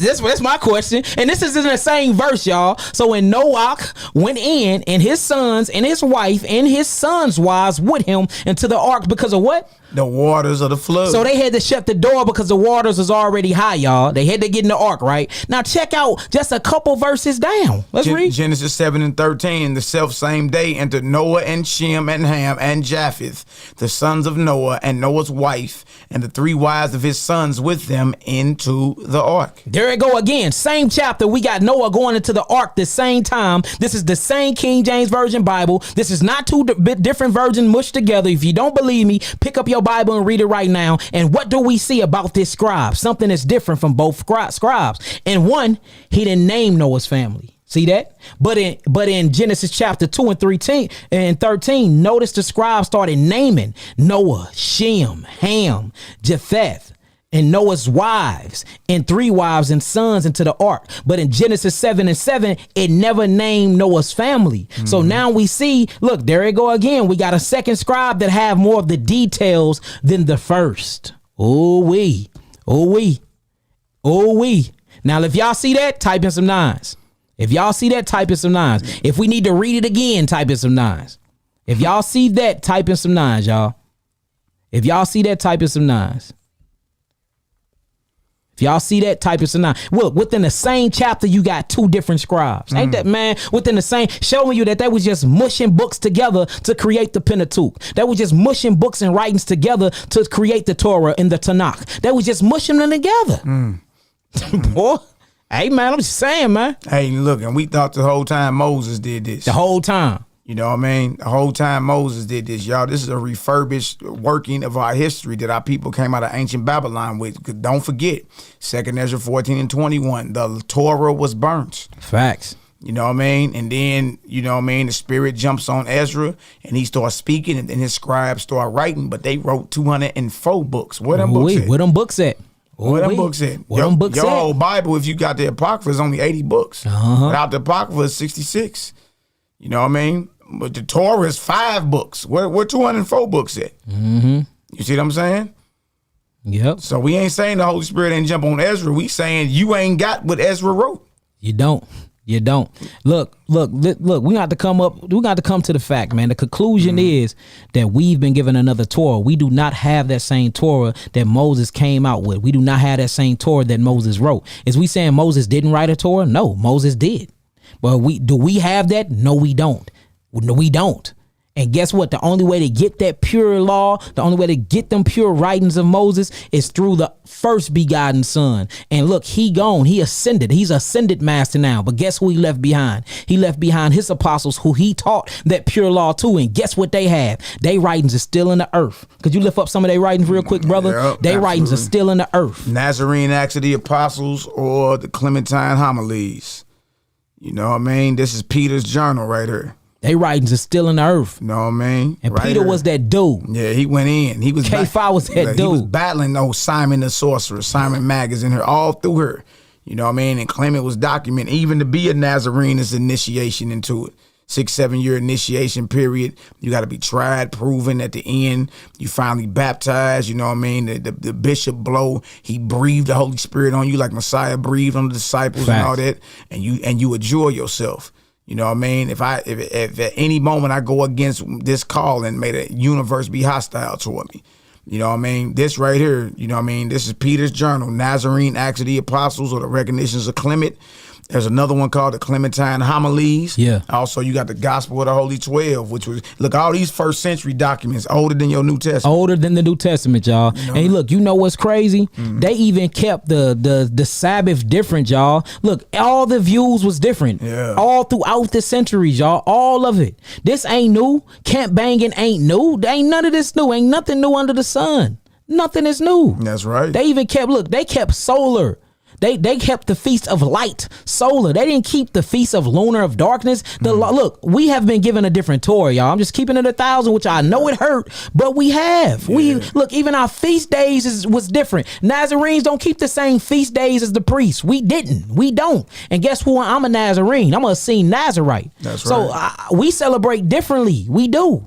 We follow after the first begotten, the Messiah. He did things differently. He taught against and abolished everything that them priests was putting up, y'all. He did. And that's why they killed him, because he was so revolutionary. He came to reform. He came to bring back the pure law of Moses. And the pure law of Moses didn't consist of sacrifice. That means he was going to hit their pockets for what, 1.5 billion a year. They had to get rid of him. He came and healed. That means you didn't have to go to the priests in the hospitals to be healed no more, the temple to be healed, because he healing people from blindness, raising the dead on the spot. That's why they hit his top. Yeah, what y'all think this was? Y'all think he just hang from the cross to die for our sins' sake? Man, look, it's deeper than all of that. Look, this is political assassination. Yeah, that was more of a murder. It was a straight murder, man. A political hit. A political hit. And the prophets got politically assassinated as well. They putting bags on brothers' heads. Yeah. Look, they ain't just started putting 50 stacks on niggas' head today. Right. They've been doing that since the time of Moses. Yeah.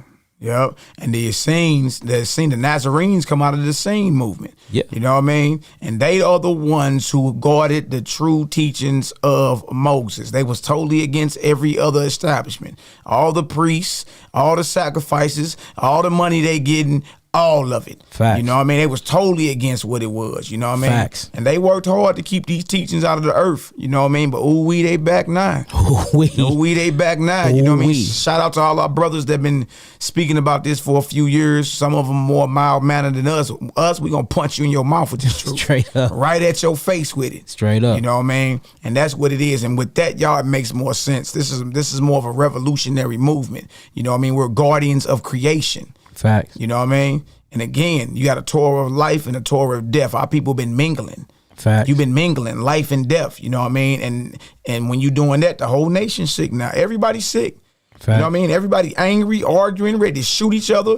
You know, there's all type of domestic abuse going on. Mm-hmm. You know what I mean? Like sisters been getting murdered in the truth. Where y'all think these demons coming from? Yeah, they straight out of the same tribe, y'all. You know what I mean? Like sisters getting murdered and put down and all type of madness going on, man.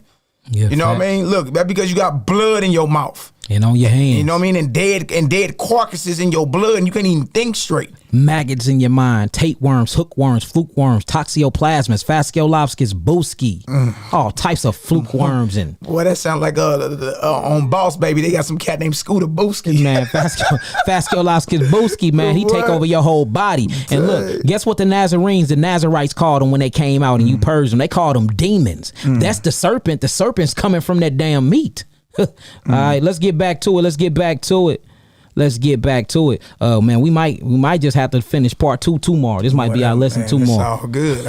we ain't even through all the scrolls yet, man. Man, how have we rocking? Then don't forget, y'all, we got that origin of them sacrifices coming out. Man. You know what I mean? And I know a lot of the Negroes is mad. Look, I don't care nothing about y'all being mad. You know what I mean? What about y'all going against the Torah? Why? Because we telling y'all to put down the dead flesh and live? You know what I mean? Ain't no law that you got to eat flesh. There is no law. That ain't no law. What you mean? Here go the commandments. The commandments. Let's read about these commandments. 3 different commands. And you can see where the P documents writ themselves in the commandments, because the commandments it's all sacrifice and feast. They just slip. Look, the priest just slipped it in there. Let's read it. We gonna start with the priest document, the P document first. And P means priest. Only reason why we bringing it out like this, because we ain't want to bring out the whole entire name of this stuff until after y'all start listening. Then we're gonna bring out who founded it, where it came from. We're gonna trace it back 800 years. We're gonna bring it up to the time of Ezra and Nehemiah, where the law where the word was out of the earth and how these scrolls got found. I mean, look, we got it all, y'all.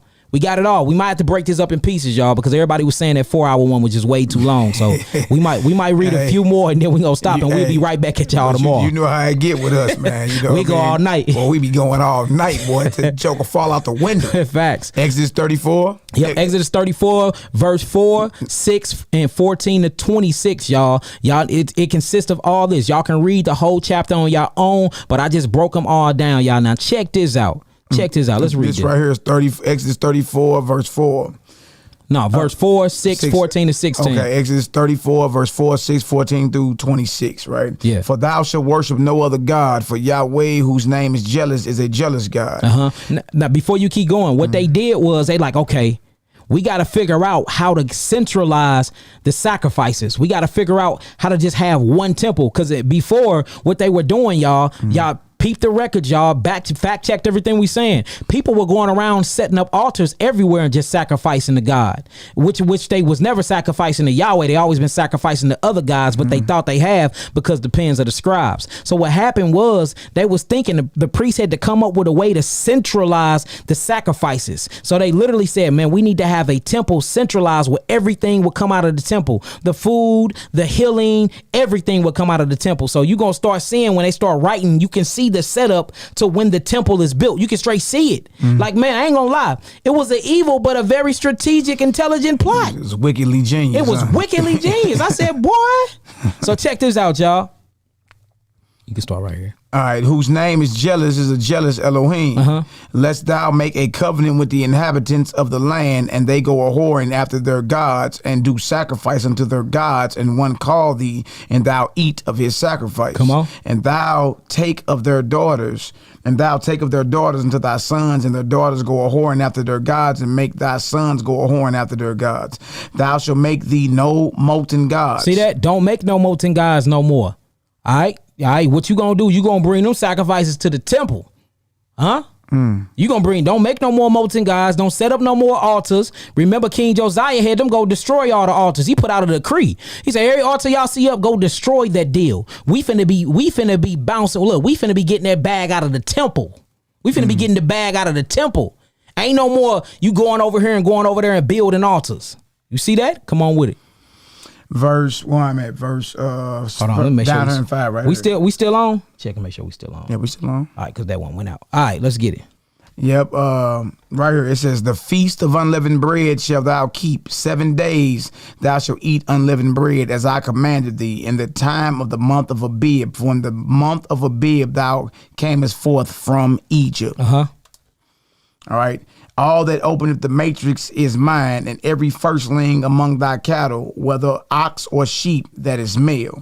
But the firstling of an ass thou shalt redeem with a lamb, and if thou redeem him not, then thou shalt break his neck. Ooh, hold on. So every firstling is mine. All right. Now my question is the temple built at this time? No, not in Exodus. Not in Exodus. So what is happening? We starting to see plots and plans for when the temple is built. What you finna be doing with all your firstlings? What you finna be doing with all your first fruits? They saying that screen right there, us is black, but the other one is up. The other one is up. Hold on, y'all. Let me fix it real quick. Yep. Keep reading real fast. Right here, Exodus 34. If we can be heard, they said screen went black. If we can be heard, give us 7. We gonna go ahead and fix that real quick, y'all. It's all good. Nah, I still see that deal. The screen went black. Yeah, ain't nothing but the adversary. You know what I mean? No. Yeah, we can be heard 7. It's just a screen. The actual this is up. It looked like on my phone that's up. Indeed. Let me see something real quick. I see what it is. Yeah, just keep talking. I see exactly what it is. Okay.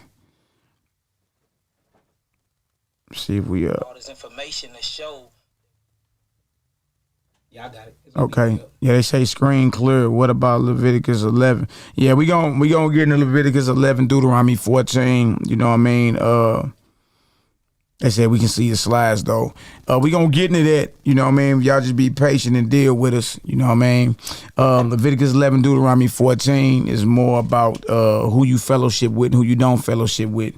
The spiritual characteristics of men. You can find that breakdown in what's called the Epistle of Barnabas.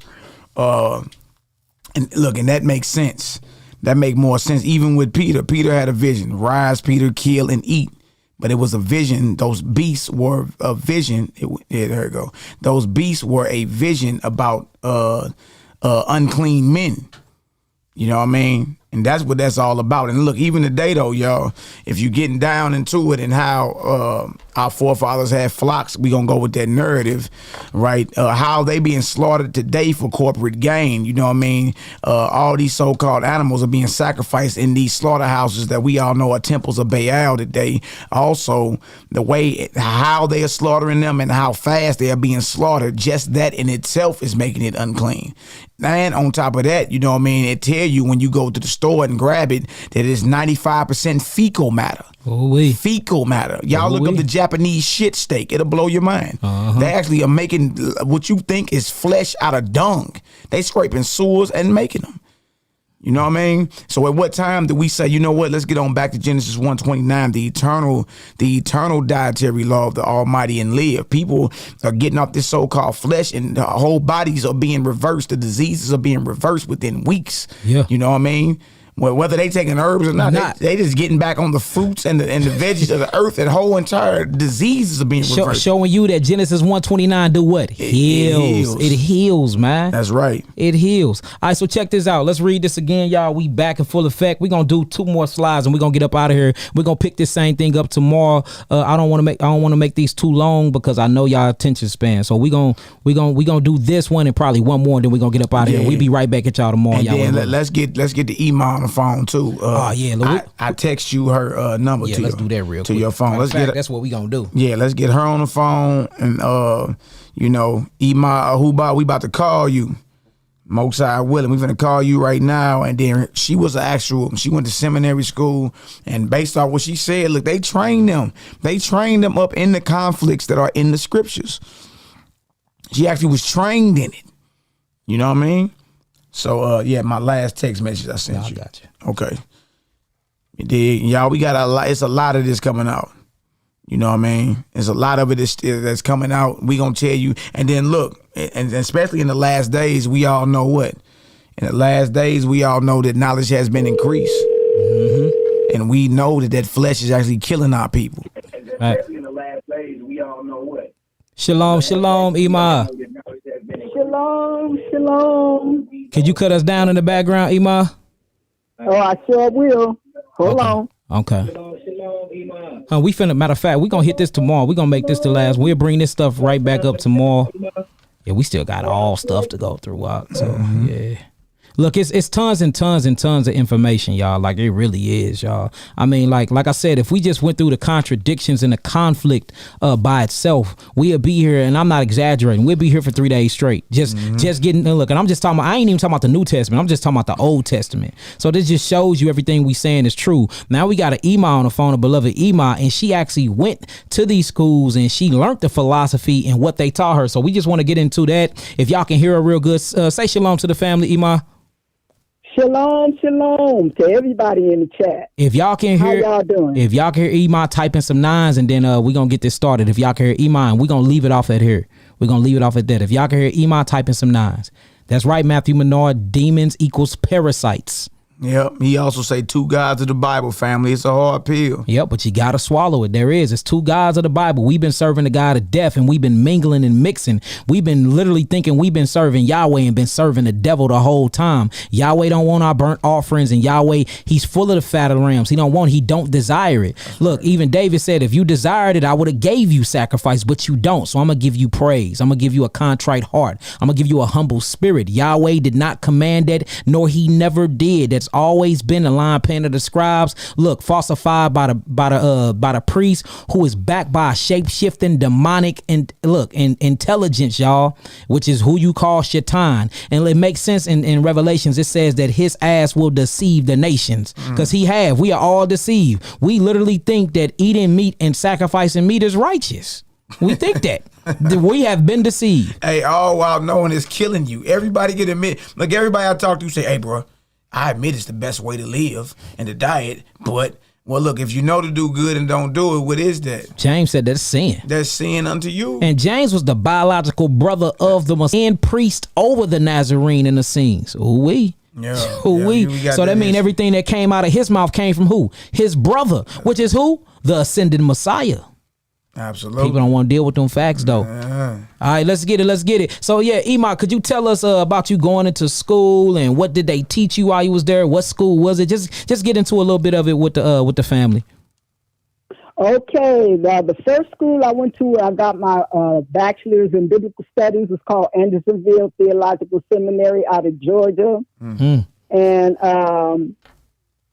it was a KJV only school, so yeah.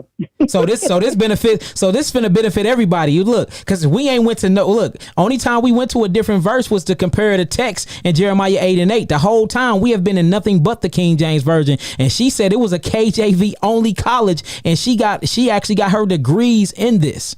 All right, so what is the stuff that they told you? Like, what did they teach you when you first got there? Like, just get into the text, textual criticism, and things like that. Would you explain to us what the teachers taught you, what the curriculum actually was, Iman?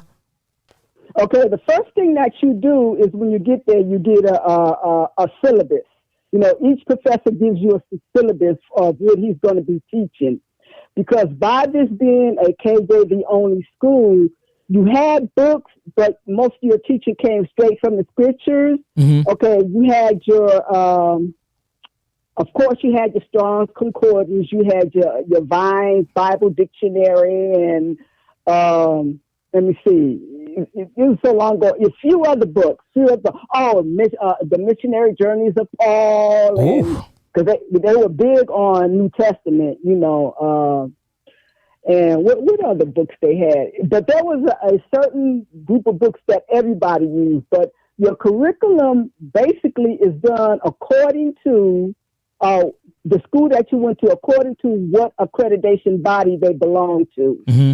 Okay, because you figure you have schools like Moody Bible Institute, and you have Dallas Theological Seminary, and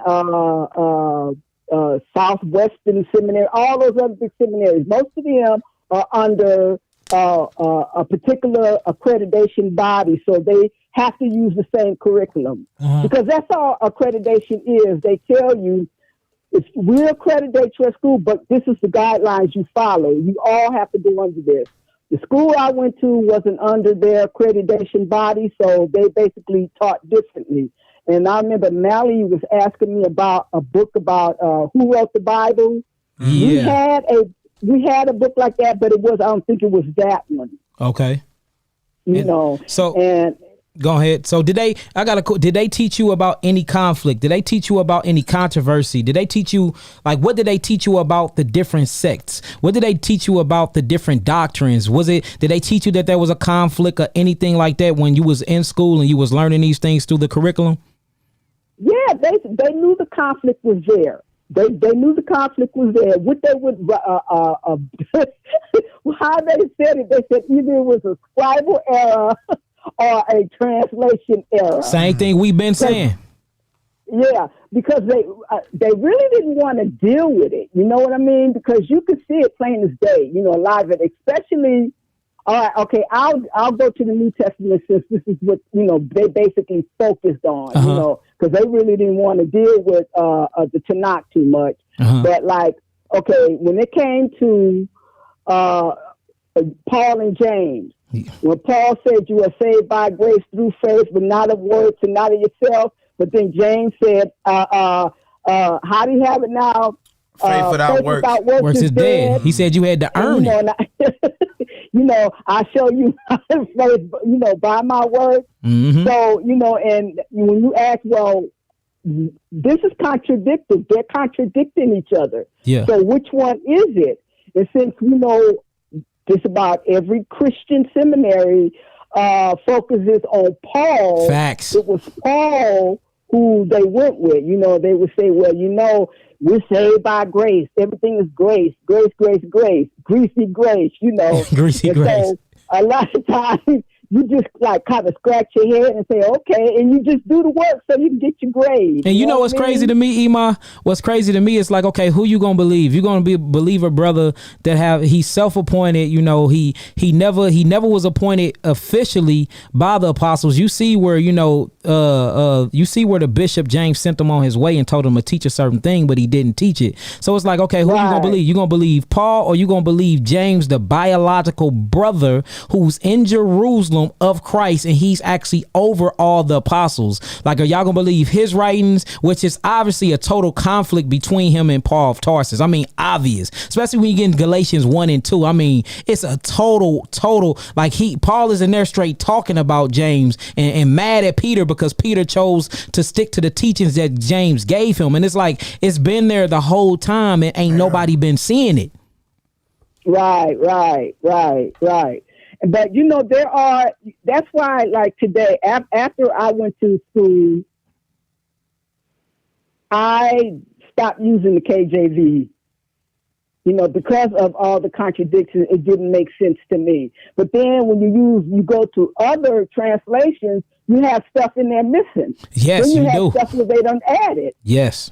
I agree. And we've been going through all the translations and showing, like, for instance, in the Peshitta, the Eastern version, the Peshitta we got is written, translated from Aramaic to English. If you go to that book of Jeremiah chapter 7, verse 21, at the end, when you actually read it, it says, and I did not command your father to eat meat. They totally took it out in the King James version. I mean, totally.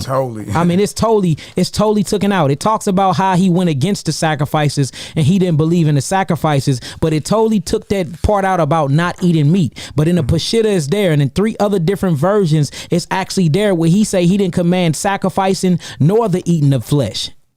Yeah, because I have a Aramaic copy, so yeah, I know that. And just like something else they took out, you know, it was somebody they were discussing in the chat when it talked about Noah when the ark stopped. You know, when everything was over, it said after a year, it was a year.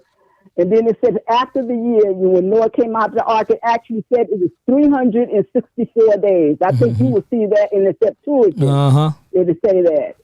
But yeah, they took out a lot. They added some stuff. They changed some stuff. Yes. And like you was talking about the solar calendar, I studied the calendar for a long time. Yeah, the Enoch calendar. Yeah. That solar calendar. The solar calendar. Yep, I studied that, and like I know a lot of people in the chat will probably get mad now, but there was never a time that they used the moon. Oh, I mean, look, it's all good, Iman. They'd be okay because that's look, we going off the solar one too, so they'd be okay because we not keeping the law of death anymore. We gonna go off the law of light. I'd rather do it in the solar time like the Nazarenes and the Essenes did it, rather than go strictly solar anyway. I mean, rather go strictly lunar anyway, and it don't really make sense when you do it. When you look, what I've been noticing, Iman, it's a straight difference between what Christ was teaching and what we got. What we got in our hands and what we reading is totally different than what the Messiah was teaching the whole time. And you know who blew the lid off the whole calendar thing? She is a Jewish professor from the Hebrew University named Dr. Elior. Oh, Dr. Elior. Rachel Elior. And it's called the riddle of the Jewish calendar is what she called it, because you know they think they it. But but yeah, and I mean she broke that thing down, and then I went and when you pull out, if you really read about the times in the Dead Sea Scrolls, because the calendar is in the Dead Sea Scrolls. Yes, it is. You'll see it. It'll tell you when the first day of the year starts.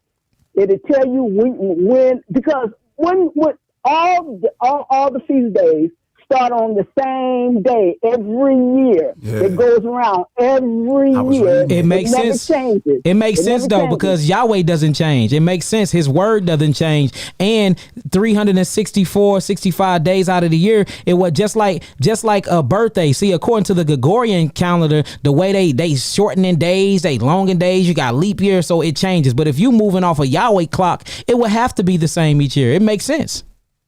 And here's the thing, okay.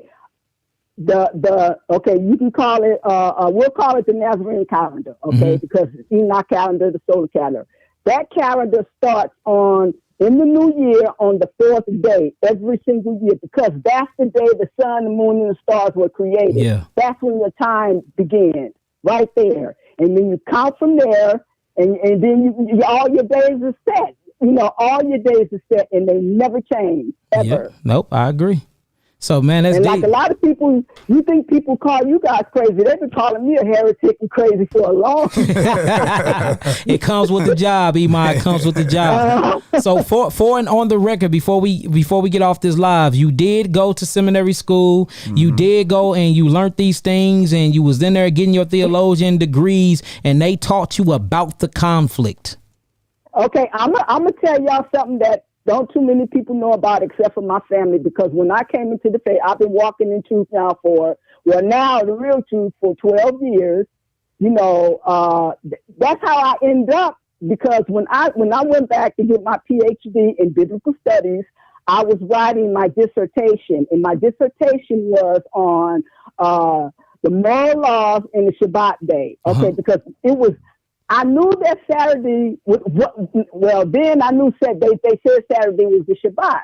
And it was my thing to prove, okay, now Saturday, they say Saturday is the Shabbat, but it's gotta be Sunday. Sunday's gotta be in there somewhere. So, okay, it took me 6 months to do my research and my drafts and all that. And my proctor that I had told me, just take your time, do what you gotta do. Okay, by the time, like I said, it took 6 months to research it. By the time I got finished, I was a Sabbath keeper, you know, because I learned about all the East, you know, the difference between the East and the West, how the East and the West, the churches, how they split. East went one way, the West went the other way. Yeah. And the groups, I can't pronounce the name, but they were called Pegolini. They were all Sabbath keepers. Only the West that followed Rome did Sunday. Yep, but Sunday. Everybody else was Sabbath keepers. And then the Rome got into the Gnostic Gospels. They ended up getting into the Gnostic teachings and stuff like that. And then the spinoff Christianity and Paul came from that. Yep, after the split. Now, the more and more we research, I'm not gonna lie, Imai, it is mind blowing. I mean, my mind be blown, because I'm like, I've been serving Satan the whole time and thought I was serving Yahweh the whole time. So like I see what it means when it said that he will deceive the nation, the world. I see it. And it's heartbreaking in that the other brothers and sisters don't see it. But you know, this is a water drop to a wave. This is for a remnant. This is for a pure chosen Israel that's already inside of Israel. All Israel ain't Israel. So I get that everybody is not gonna get this, and the people that do, we're gonna get labeled crazy. We're gonna get labeled false prophets. We bringing in new doctrines, the doctrines of devil, everything that Paul set up. See, Paul set it up so sweet for people like the other side and not us, because he already was planning and plotting this. So now, you know, people going to use the same thing Paul did with James and them. You know, it's going to be a different doctrine, a wind of doctrine. They're going to be teaching you to abstain from meat, to abstain from being married. And it's like that was a whole setup, because James and them was teaching the truth, and Paul needed to start his church, and he couldn't do it with Peter and them still in the mix. And that's the reason why Paul wanted to have Peter by him so much, because Peter was very influential. So he like, if I get Peter on my side, not only that, Peter is right up under James, I probably can get some money to found my church. Because in Acts, he needed some money. He asked James for some money, and James told him no.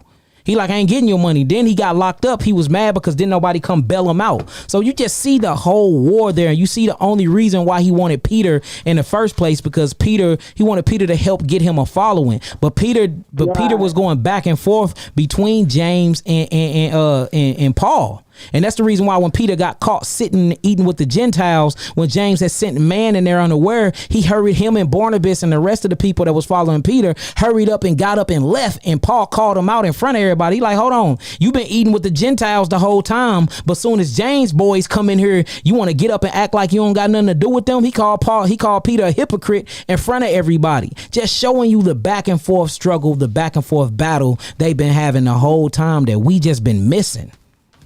Yeah. But anyway, I went to seminary. You know, I got, like I said, I got my BA in biblical studies. I a master's in theology, and then I went back and got my PhD in biblical studies. So yeah. And this come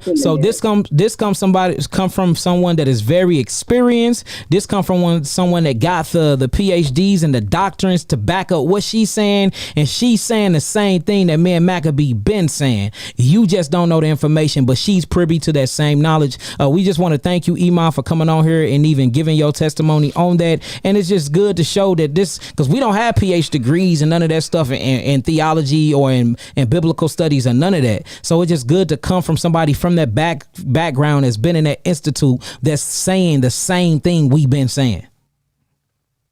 Yeah, well, thanks for having me on. Oh, it's all good, Iman. I really appreciate it. All right, Iman, we might need you again tomorrow, so I will let you know. I'm here. Okay. All right, Iman, we love you, Iman. Shalom, shalom. Shalom. Shalom. Love y'all too. All right, peace. Hey, so I mean, man, that is amazing. See, everything we've been saying. So it's 11 o'clock. We went live exactly at 8:30. Yeah, I think right around 8:30, something like that. So what we gonna do is we gonna finish this up tomorrow, and tomorrow we will answer questions. But we ain't gonna do it today because we already over our time. So just make sure y'all tune in tomorrow around the same time, and we gonna run through that, and then we'll answer questions tomorrow. And then after that, we coming out with the origins of the sacrifice, which will blow your mind, and then we blowing that chicken out of the water according to your law. Because we don't follow that law. We believe that was spiritual, what Barnabas said. But according to your law, if you're eating chicken, the chicken is unclean. And we bringing that out too as well. So with that being said, we love y'all indeed. And in truth, peace, love, light, and healing to the family. Peace to the gods, peace to the earth. You got anything to say to the family? Hey, man, look, y'all just, have some patience with us and, take your notes and all that, and then wait till we get done with these little series. And then if you got the spiritual fortitude to rebuke, then come on with it. You know what I mean? But understand this, what we bringing out, y'all, they talking about at Yale. They talking about at Cambridge, Oxford, you know what I mean? The J document, the P document, the E document, the D document, the Q document. They all talk. Look, what we talking about, y'all, is a combined 800 years of research, you know what I mean, to arrive at what we talking about this day about this refurbished Torah that came out of Babylon or out of captivity, you know what I mean? And what came out with that was also the so-called Talmud. Yeah. You know what I mean? And it makes sense now because Jeremiah 8:8, the lion pen of the scribes, right? All right, well, that had to come into play at some point. Facts. You know what I mean? When did it come into play? When did it come into play? And again, we ain't never telling y'all put the Bible down. But look, in order for you to teach the true teachings of Moshe or Moses, you should only be teaching life out of it. Anything that got to do with death, anything that has to do with a death diet, get rid of it. Let it go. Yes, we're telling you as your beloved brothers who love y'all, because we don't want to see you die early. You know what I mean? Put down the flesh, the strong drink, and put down that smoke. It's time to live. Yes, that's what we're telling you. And if that's a doctrine of the devil, because you believe what it says in 1 Timothy 4, then guess what? You're saying what we just said was sin. Yep, you saying that Genesis 1:29 is sin. That's what you saying. You know what I mean? When they all get done. So look, we love y'all. We want to see y'all live. Look, you need to be around for not only your grandchildren, but your great-grandchildren. Most High willing, you know what I mean? And look, if persecution come behind this, and which it already is, look, so what? Man, we prepare for that. That's easy work. You know what I mean? So look, Most High willing, around 8 p.m. Central Standard Time tomorrow, we're going to go ahead and be right back on part 2 of this. And a lot of these things that we bringing out about to be in presentation form. Yeah. We're putting it right up on the screen, PowerPoint platform, so you can look at it, see it. If y'all want this whole presentation, make sure y'all email me or Yaki, and we'll make sure you get it. You understand? Because look, y'all get the same information we got. You may find something we ain't see. Right, and we can build off of that. Yeah, all praises, glory now to the Most High. Yeah. Hey, y'all, it gets deeper. Wait till tomorrow. We ain't even been through half of this presentation, y'all. It gets deeper. We brought out the light stuff first because we ain't want people running off the chat. It gets deeper, y'all. So for those that's claiming that the Bible have not been tampered with or that there is no contradictions or conflicts, be real with yourself, y'all. You got to, man. Look, we've been serving 2 gods. It's time to choose the God of life and light, and not darkness and death. It's time to eat life and light and not death and maggots. All right, you cannot possibly arrive to a point or know know the mysteries of the kingdom to come with flesh in your mouth, blood on your tongue, and blood in your hand. Absolutely. With that saying, we love y'all indeed in truth. Peace to the gods, peace to the earth. Yo. Shalom, shalom. Hallelujah.